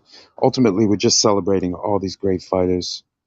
So yeah, Joe Jeanette, Sam McVeigh, these are two truly all-time great fighters, and they fought in an era where the best, they were, along with Langford, they were 3 of the 4 best in the world, and they fought each other a huge amount of times, huge amount of rounds against each other, and also fought a bunch of other people, tough people. Like it wasn't like today. So these guys, you know, but when you fight at that level, you don't have the perfect record. So, and none of them did. You know, even Johnson, none of them had the perfect record, but that's partly because of the level of their competition. So great shout out, Scrap. Absolutely. Talk about these guys all day. Maybe we'll have to do a stream just on that, on the Langford, Jeanette McVeigh rivalries. Well, I'll tell you something. I'll tell you something. I want to get in about. I really wanted to include those 2 in my 10, and I were arguing backwards and forwards. If I were judging it more on resume, both of these would be in my top 10, 100%, full stop. I really still to this day dislike this notion that Rocky Marciano would beat those 2 men with ease. Okay, I just want to point out to everyone listening Rocky Marciano would not beat Sam McVeigh with ease, and he would not beat Joe Jeanette with ease. Both of those guys could beat Rocky Marciano. And still to this day, I've been combating this for years. They say, oh, Rocky's too tough for him. Too tough for two toughest heavyweights, because Jeanette is known as boxing's Iron Man. He's one of the most durable heavyweight fighters ever. But people forget how durable Sam McVeigh was. This guy could fight 49 rounds before having to give in because he couldn't see, his eyes were so swollen, he was so bad against Jeanette. Yeah, exactly, Scrap. And, you know, other fights, 20-round fights, you know, where Wills is ahead after like 12 rounds, and for the last 8 rounds, Wills is in full retreat as McVeigh hunts him down and starts to punish him and has him on Queer Street with his legs, and Wills is fighting to survive, even though he's much bigger than McVeigh. I think people have to stop this notion that Marciano and Dempsey walk over these two guys. Both of these guys on their day could easily beat both of, not easily, but you know what I mean? They could beat those two fighters. And I think that's one thing that I'd say to all boxing fans. We have to drop this notion that because Marciano beat everybody he fought, it means he walks over Jeanette and McVeigh. I'm telling you right now, if Rocky Marciano fought Sam McVeigh, he has got a living nightmare on his hands, because not only is he fighting someone as strong as him, okay, maybe an inch taller than him, much heavier than him, much bulkier than him, but McVeigh was a brutal knockout puncher. You know, could I see Marciano eating lots of shots off Sam McVeigh, you know, after watching him get dropped against Walcott, watching him get dropped against Archie Moore? You know, McVeigh could hurt him too if those guys can hurt him. The difference is McVeigh can fight for 20, 30, 40 rounds. You know, could Rocky fight McVeigh for that long? I don't know. So, yeah, I just wanted to get that in. Those two fighters are absolute great fighters to me, McVeigh and Jeanette. Full stop, great fighters. Absolutely, BL. 100%. No, I'm totally lost. Where are we? Are we at my number 5? My number 5. You're number 5, yes. Now 4 and 5. I struggle between my top 3. I know who my top 3 are, but I struggle even to this very second with the order, and it may change. It's been changing as we talk, but yeah. But it's also, we're trying to weigh something very, you know, we're not defining terms. We're just having a talk. So yeah, definitely is. The more of these guys we can shout out, the better. As far as the all-time greats, you know, because this isn't the list. We're not trying to debate. We're not doing debates. We're doing the adult version, which is you have a discussion, just a little talk. And someone said in the chat they'd have Holmes rated higher than where I had him. That's entirely fair. He was a great, great fighter. But we just, you know, these lists shift over time, how you're feeling that day. But I'm glad that we're getting all these shouts in. So I struggle between my 4 and 5. Because one of the fighters spent part of his career avoiding top competition, the other didn't. But I think for today, I'm going to go for my number 5 and go with the great Brown Panther or Black Panther, Harry Wills, an enormous fighter in his day, and he would be a rangy guy today. He wasn't a small person, and he could really fight. And he came in his year to year. I know, BL, you go 20 fights at a time, but it didn't take long before Harry Wills was fighting at a supremely high level. Like, he was birthed in fire, so to speak. And he came in, not like Langford, who he beat many times, but with Langford came in at the lower weights at the highest level, but Wills very quickly started coming in at the highest level within just a couple years of his professional career, and stayed there, was willing, and he took over that generation as the most feared heavyweight because he was able to beat Langford, who Willard and Dempsey wanted no part of. Even an older Langford was an absolute terror. He was still the hardest puncher. And Wills and Fireman Jim Flynn and Jim Barry and all the press and everybody, all these different fighters, they all knew Langford was the hardest hitter, and that stayed true late into his career, which is how he kept a severe winning record through 1920. He had a phenomenal year, but you know this, BL. We did this on our talk. 1920 made our top 5s, I believe, as far as one of them at least. But Langford was a terror, and it was Wills who was taking him on. He was taking on the toughest competition. He was willing to fight everyone. Dempsey was great, but Wills was the guy that Dempsey was avoiding, along with the other guys he was avoiding. And Willard too, they didn't want any part of Harry Wills. So Harry Wills was doing the work. So he gets my all-time shout. And the guys I have above him, I'll get into why, but this was a great fighter, and he was smart with his money, so he went out with money. So he got screwed for opportunity, but he still made his money and had a comfortable life, and he deserves to be celebrated, you know, a lot more than I see as I look around. Because you look at his resume and understand the context. He took over as the man. He was the guy.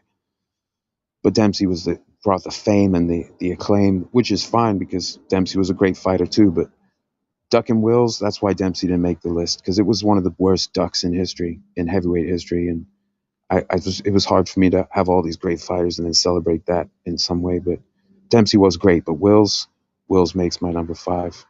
And that brings us to BL, your number 4, sir. Well, my number 4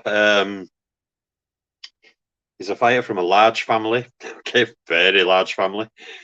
His mother was really busy, and I give all credit to her, because raising children is not an easy thing, okay? Raising that many children is definitely not an easy thing. He's, of course, from Easton, and he's known as the Eastern Assassin. Larry Holmes is my number 4.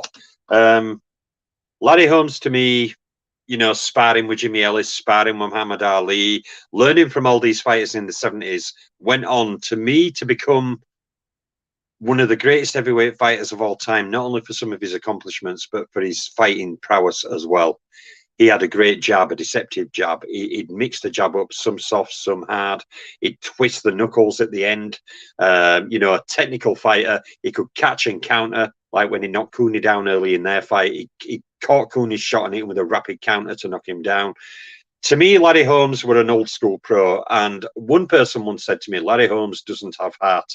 Well, after being dropped by that right-hand sledgehammer by Shavers, that Holmes later said he could hear the music, the violin music of this famous violinist playing in his head after he got up from knocking Shavers down, you know, to seconds later standing, firing punches at Shavers, even though his head were all at sea. You know, when he got knocked down against, his name's left me. Ronaldo Snipes. When he got knocked down by Ronaldo Snipes with that heavy right hand over top, you know, by the end of the very same round, you know, Holmes' head hit the ring post as well. I mean, that were a huge shot, okay?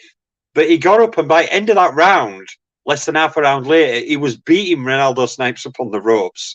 You know, when he fought Tim Witherspoon, really got hurt. But round 9, really had a tough fight with Tim Witherspoon. Really got hurt, I think, in round 9. Even though he was on bendy legs, he was standing and trading punches, even though he was hurt. So people say Larry Holmes doesn't have heart. No, you have not seen his career if you don't think Larry Holmes has heart. He has an incredible heart. He went, after winning the title against Ken Norton, he'd beaten Shavers before becoming champion. Then he beat Ken Norton in that great heavyweight fight. And then he fought Shavers after that. He went on a run, you know, of straight knockouts. I think he'd knocked out, 8 straight knockouts or stoppage wins, heavyweight title defenses before the Ali fight, where he just viciously battered on Muhammad Ali, ended up in Ali's dressing room crying on him while hugging him and everything else. We know the rest of the story. Holmes said at the time, well, it's just my job. I didn't want to fight him and anything like that, but it was a job I had to do to keep my title, you know, to keep the gravy train coming in for me, kind of thing. And he went on to become one of the longest reigning heavyweight champions. You know, he had a title record of 20-5, you know, with 19 title defenses. Yeah, there were controversy there, you know, when he swapped from WBC to IBF. He later lost to Michael Spinks twice. The first fight, highly controversial. I thought Holmes personally did better in second fight. Spinks got the verdict. Then he came back and got destroyed by Mike Tyson. Then even had a later career where he's fighting Oliver McCall. You know, he loses to Evander Holyfield. This was after beating merciless Ray Mercer with very clever tactics, picking Mercer off, countering Mercer. Just, to me, another all-round old-school pro, a guy who could outbox you, use a lot of lateral movement, you know, keep hitting you with that jab all night long. And a fighter who, if you did hurt and drop, he would get up and actually trade punches with you. Okay, he would get up and trade punches and reassert himself over top of you, like he did Shavers, like he did Ronaldo Snipes. You know, he survived that big scare against Witherspoon when he were really badly hurt, and stood and traded punches with Witherspoon. Just an all-round great fighter to me, and one of the longest reigning heavyweight champions and one of the largest heavyweight title fight records in boxing history. So for his skills, his heart, his resume, you know, fighting Burbicks and fighting, you know, James Smiths and fighting Shavers twice and fighting Norton and Tyson and Mercer and all these other guys he fought. Yeah, an all-round package, Laddie Holmes. I would match Laddie Holmes against any heavyweight in boxing history, and I think he has a fair chance of getting a win, or at least pushing them very hard indeed. Right on. So Scrapbook, I believe, what are we, number 4? Number 4. Yeah, number 4, I have another collab. I have Sonny Liston and Big George Foreman. I believe both these men were intimidators. They both had a monstrous jab, and they can get their man out of there. George Foreman came around at the perfect time after the 68 Olympic Games. In those same games, you had a middleweight who was called out by Marvelous Marvin Hagler. His name was Ronnie Harris. But Big George Foreman was probably one of the hardest punches, no question about it, in all of boxing with Shavers. Wilder's a very hard puncher. You had a lot of good punchers, but George Foreman was a clubber. He can hit you backhanded and knock you out. Sonny Liston had a pull of a jab. I mean, his jab was, he could knock a man's head off with a jab alone. So both these men, they came around at a time when Muhammad Ali was coming into boxing and somewhat in the middle of boxing between the two men. And he won titles over both of them within 10 years. So it's very interesting, their careers, how they combine, you know, between the two of them, sandwiched in Ali's career, George Foreman and Sonny Liston. So I have both of these men ranked number 4.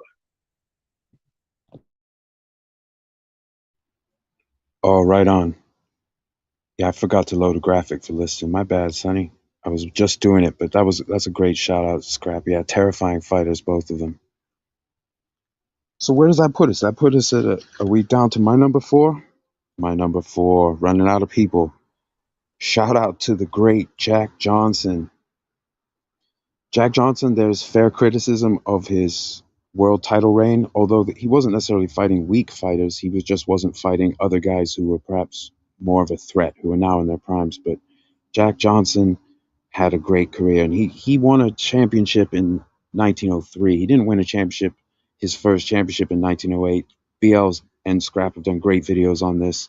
Color championship for a lot of these early generations was the most hotly contested in strictly a sporting sense. The toughest fights to get you that championship, these guys. And if you go throughout history and you draw a color line and you look at who's on one side of the color line, who's on the other, it's not that much different, man. This is hard lives produce hard people. People come from opportunity, so the underclass in general are going to produce more of the top fighters, people with more drive. Jack Johnson had an insane come up from nobody to one of the most famous sporting personalities in the world, and the top big man. He was the governor. Now, once he beat Tommy Burns in 08 easily, once he got his world, quote, the white title, he wasn't defending the color title. So that's why he's not higher than this, but I had to shout him out. And he was brilliant. This was a brilliant fighter. And this is, you know, the fights that people wanted him, that a lot of the sports wanted him to have at this time, like McVeigh, Jeanette, and Langford. It wasn't necessarily that people thought he would lose them. Some people did.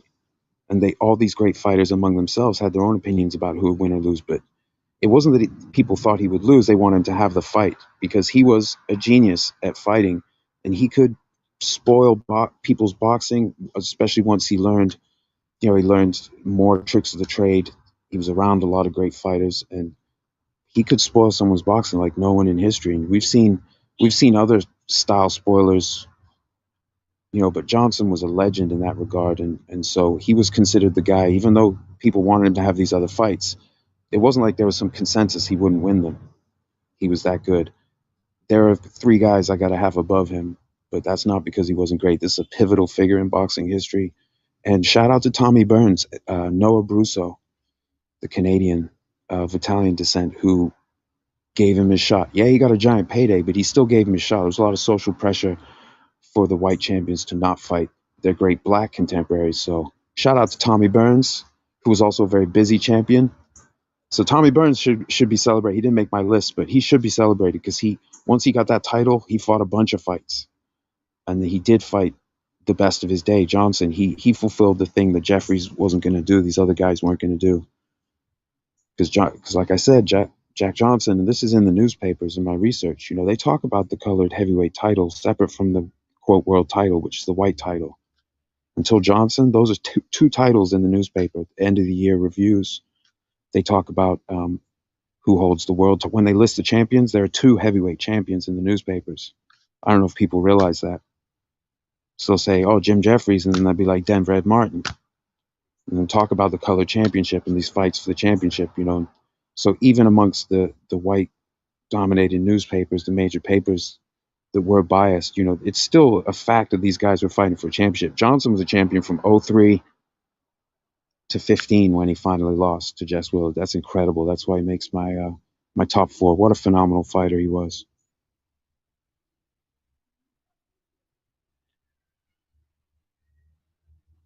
Oh, scrap. Okay, so BL, that brings us back to your what are we, number 3? Yes, my number 3. Now, to listeners out there, okay, my number 3, okay, I'm going to set it up this way before I expose who he is. My number 3 has one of the best knockout records at heavyweight. My number 3 beat multiple Hall of Fame heavyweights. My number 3, okay, has some of the biggest fight series against Hall of Fame heavyweights. Because my number 3 has more fights against Hall of Fame heavyweights than any other fighter in history. My number 3 has a heavyweight career that is bigger than Muhammad Ali's and Joe Louis's and Lennox Lewis's added together. And nearly as big as Marciano, nearly thrown in there as well. Okay, my number 3 is Sam Langford, okay, a former featherweight. So basically, you have Sam Langford, who was a former featherweight stroke lightweight, who has one of the biggest heavyweight resumes in boxing history, who has more Hall of Fame heavyweight fights than any other fighter in boxing history, beat multiple Hall of Famers, fought Harry Wills, okay, who's in my top 10 nearly 20 times, had 29 fights against Jeanette and McVeigh, who have both been shouted out and two of the greatest fighters of their era across all divisions, okay. He also had a massive multi-fight run with Jeff Clark. He also, fought Fred Fultons, and he fought Gunboat Smiths, and he fought many of the other contenders around all of those big fights. He has over 195 heavyweight resume as a smaller fighter moving up. And some people always say to me, they say, oh, no, you can't rate Sam Langford a heavyweight because, he came up from a smaller weight class, but they don't mind Evander Holyfield as a heavyweight when he came up from a smaller weight class. Ultimately, you have to rate heavyweights on what they have done at heavyweight, and therefore I have to rate Langford on what he's done at heavyweight. To me, I always have trouble, even in Langford's case, of knocking the two fighters off the top 2 spots. But I could easily argue that Sam Langford is the greatest heavyweight of all time, even though, that is a tough call, especially with other fighters who we'll get to.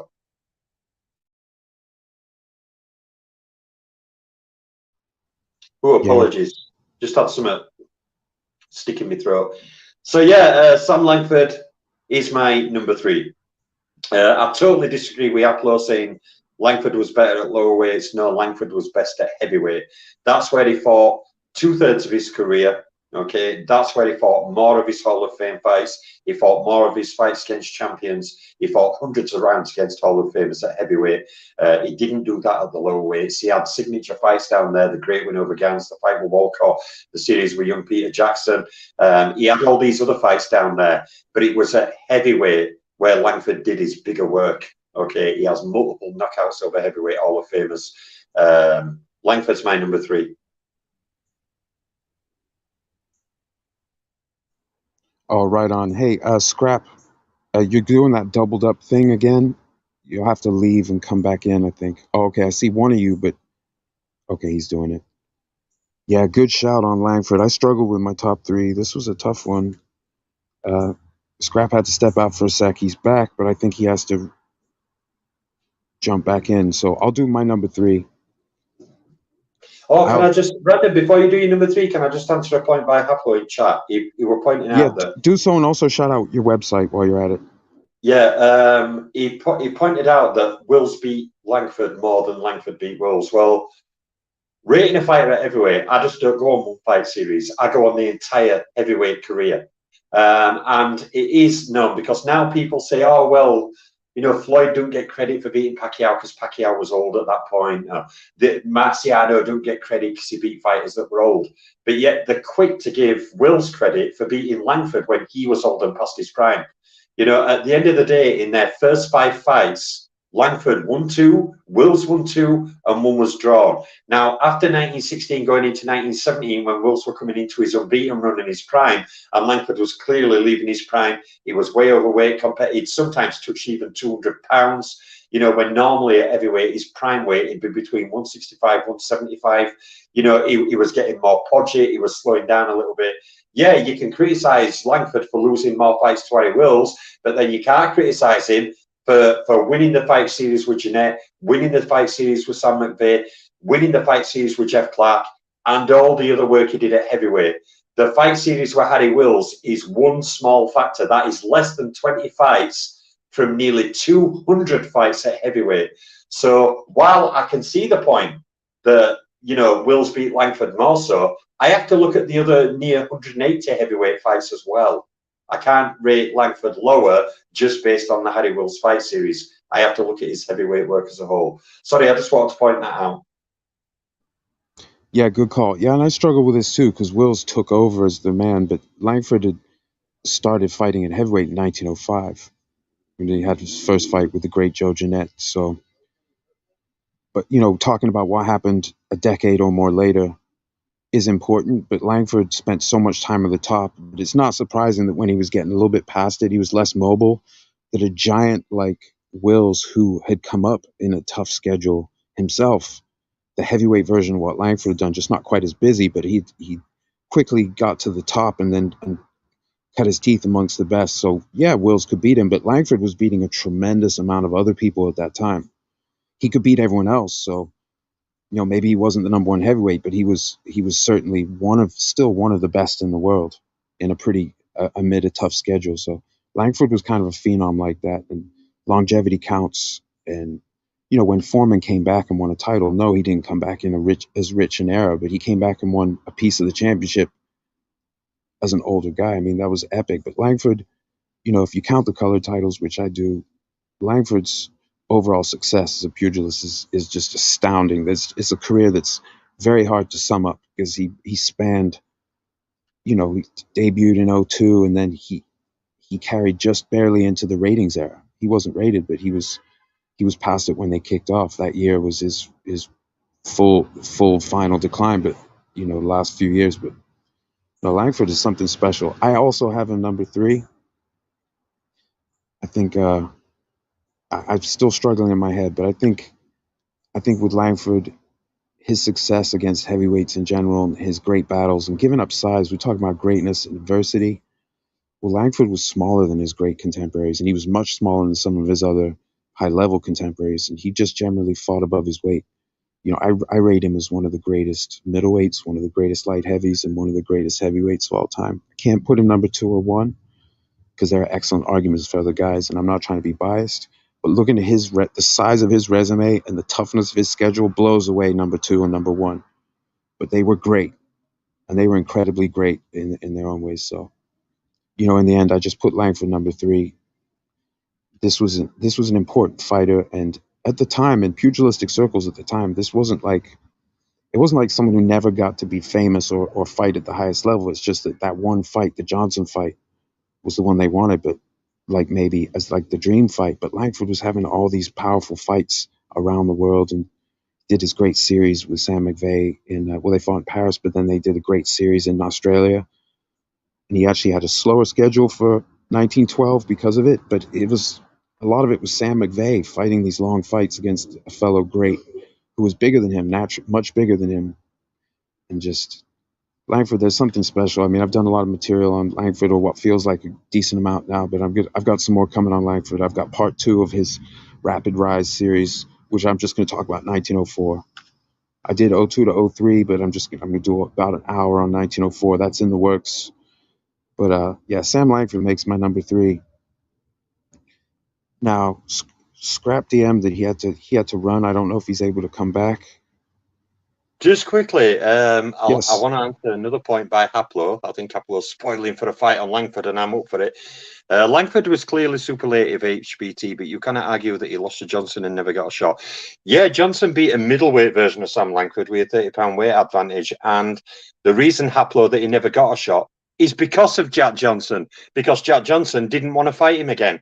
So the reason he didn't get a shot is because Jack Johnson refused him a shot.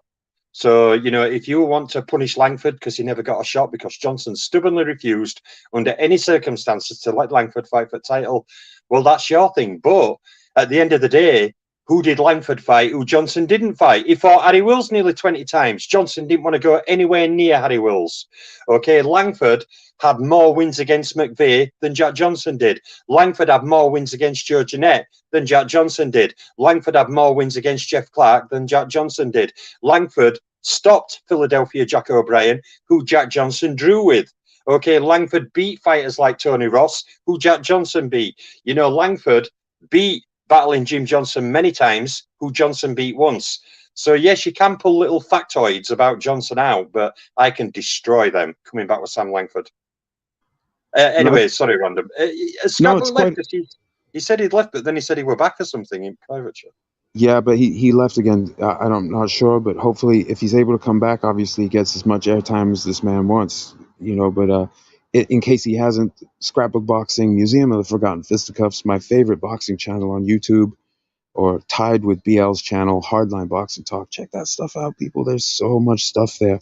Especially just search for the channel name, just put in Hardline Boxing and put in a fighter name, Scrapbook Boxing, put in a fighter name, and just dig in. There's a lot of stuff. There's just so much about this great sport. There's too much for anyone to learn.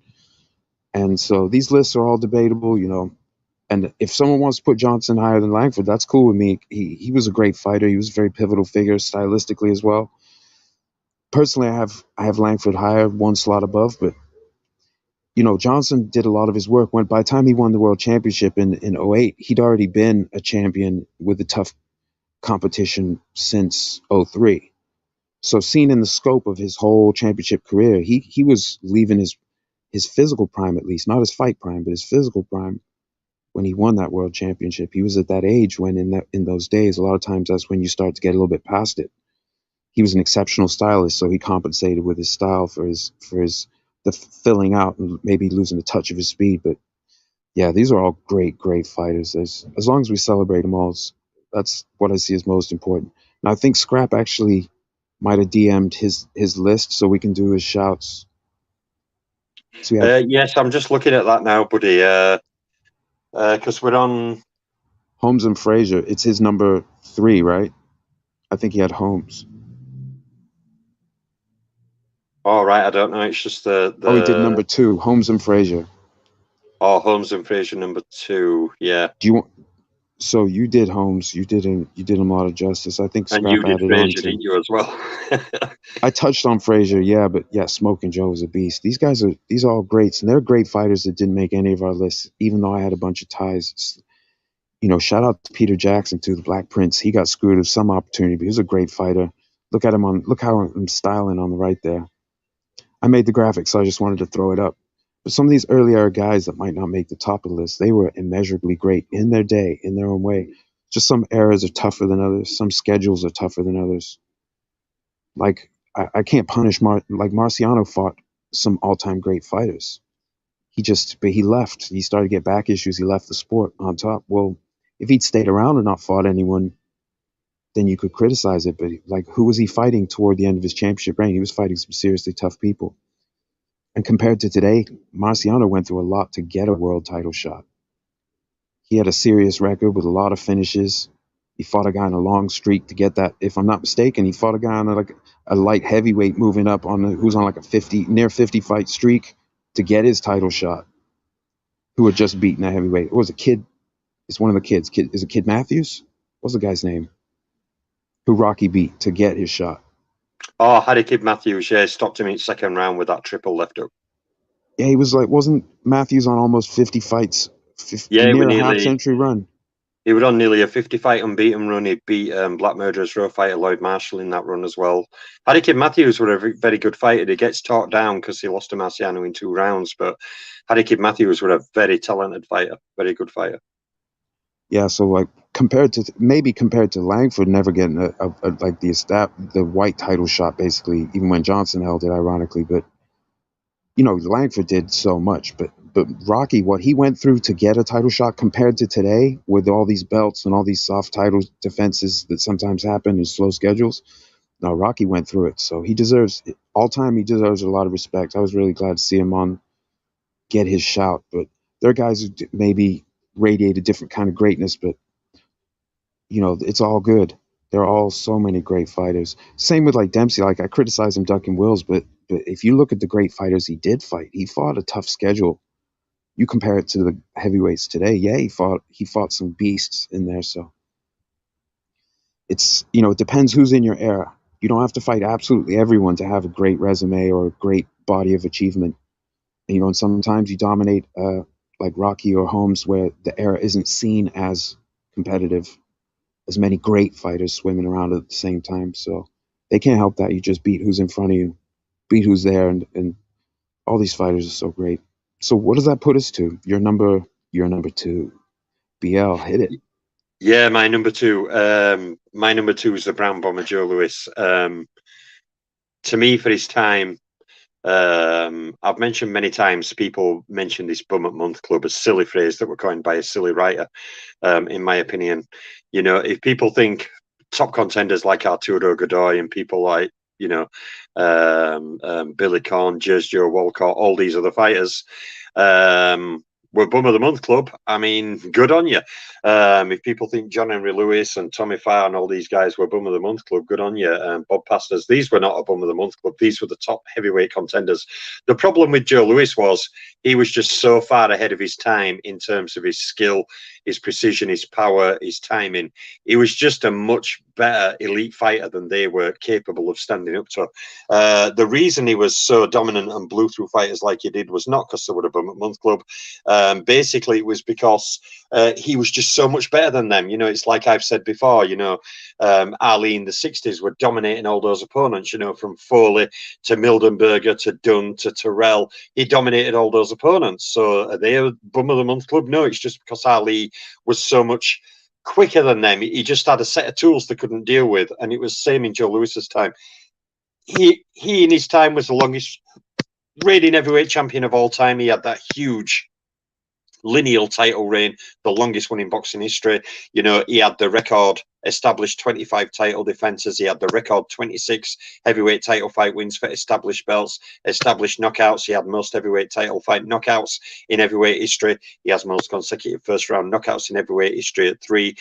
He's got more records, because people always say, and this shows a great fighter, because people always say, well, records are made to be broken. And I always say, well, Joe Louis is going on 44 years now from when he became champion, and many of the records he set in that time of over 80 years are still not broken.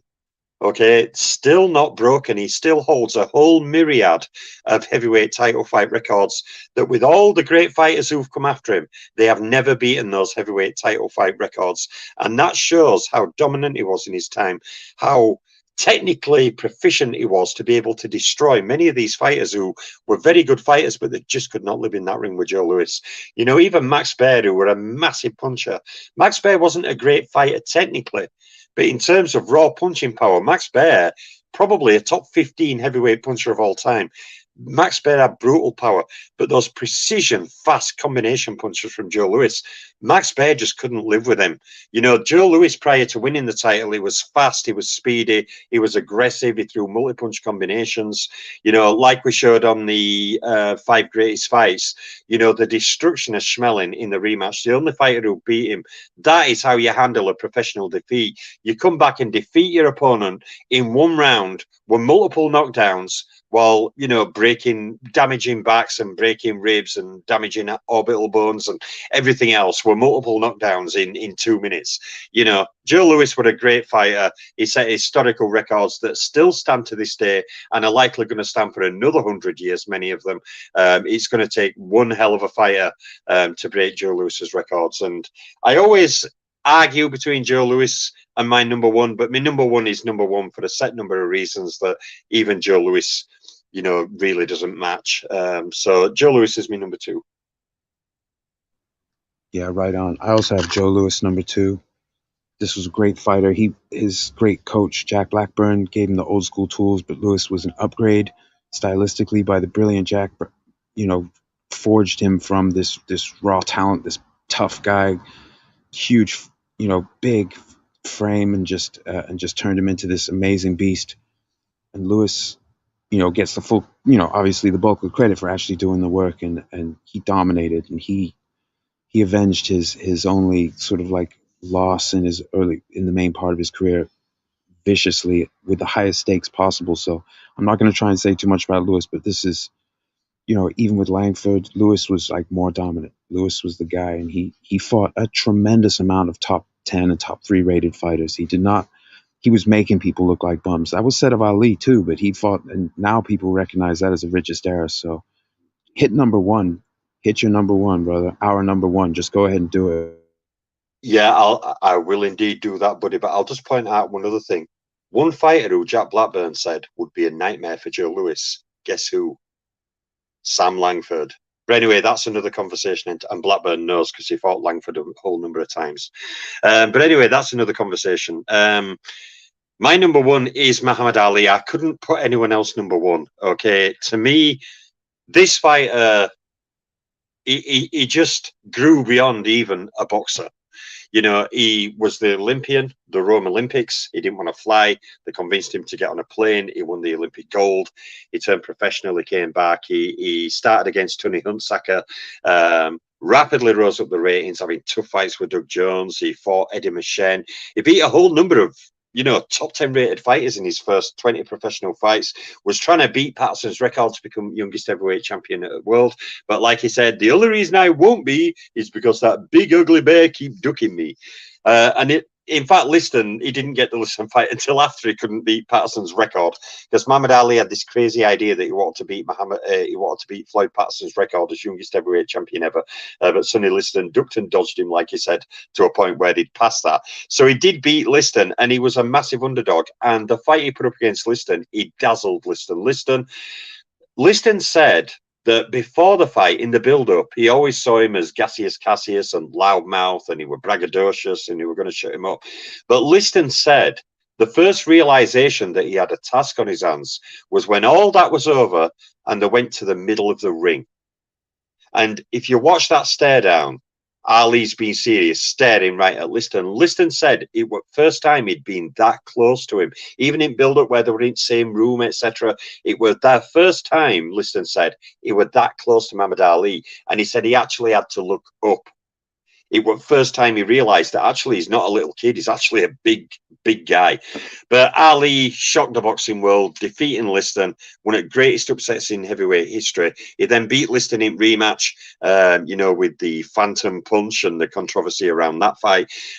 Proceeded to go on a run of fights, unbeaten, ending in beating Zora Foley. Now, one reason why Ali's my number 1 is, in the 60s, he fought the large bulk of top 10 heavyweight contenders. When he came back in the 70s, aside from Dwayne Bobbick and 2 or 3 other names in that entire decade, he fought every top 10 rated fighter in a whole decade virtually.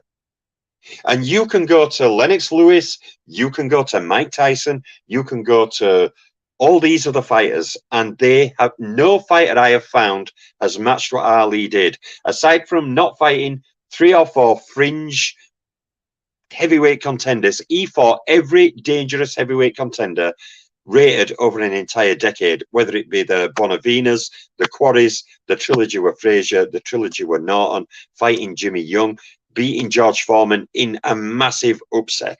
Okay, people thought Ali wouldn't survive the fight. Ali not only survived the fight, okay, he scored probably, which is still probably his biggest win of his career. He was old at this point. He had, like he joked about, he had 2-inch of flab he could pull off his stomach, whereas younger he said he could always get it off, but he couldn't sweat it off anymore. He knew he was getting older. But he always said he'd beat Foreman, and he did, and that sent shockwaves around the whole world, and that is one of the most viewed fights, if not the most viewed fight in boxing history. It's estimated over 1 billion people have watched that fight. I mean, that is ridiculous. But all through that time, his first reign, where he was unbeaten, his second reign, He took part in some of the greatest fights in heavyweight history. The Thriller in Manila is one of the most brutal fights I have ever seen in my life.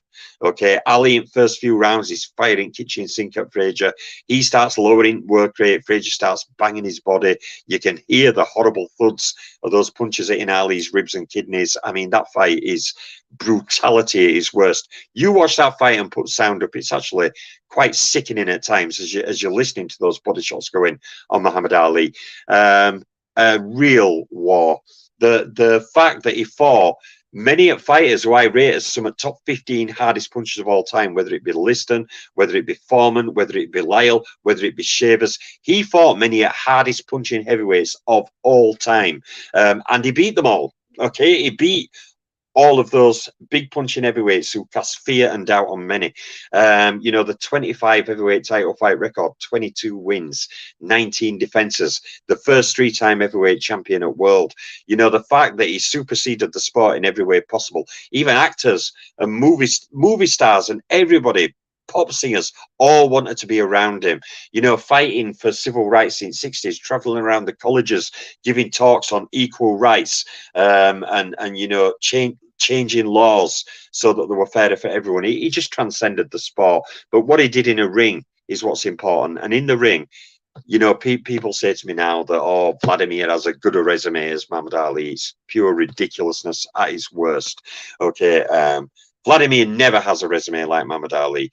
Wladimir did not fight every top 10 rated fighter for an entire decade virtually, like Muhammad Ali did, fighting many of the most dangerous punchers in heavyweight history and beating them, and also fighting, really tough fighters like Norton 3 times, Jimmy Young, everything else, even coming back and even having the audacity to try and beat a Larry Holmes to challenge him for title when Holmes were on a run of 8 straight stoppage wins in heavyweight title defenses.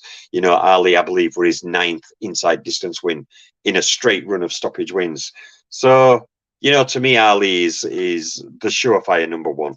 A better resume than Joe Louis, doesn't have the historical records of Joe Louis, did kind of write his own history, becoming first 3-time heavyweight champion. But in terms of great resume from added to all those fighters I mentioned, you've got Foley's, Terrell's, Bonavinas, Jerry Quarries, Floyd Patterson's, added to all those other names I mentioned, it's very hard to find heavyweight resume better than Muhammad Ali. And when you add to that the accomplishments and the historical accolades, he's my number one.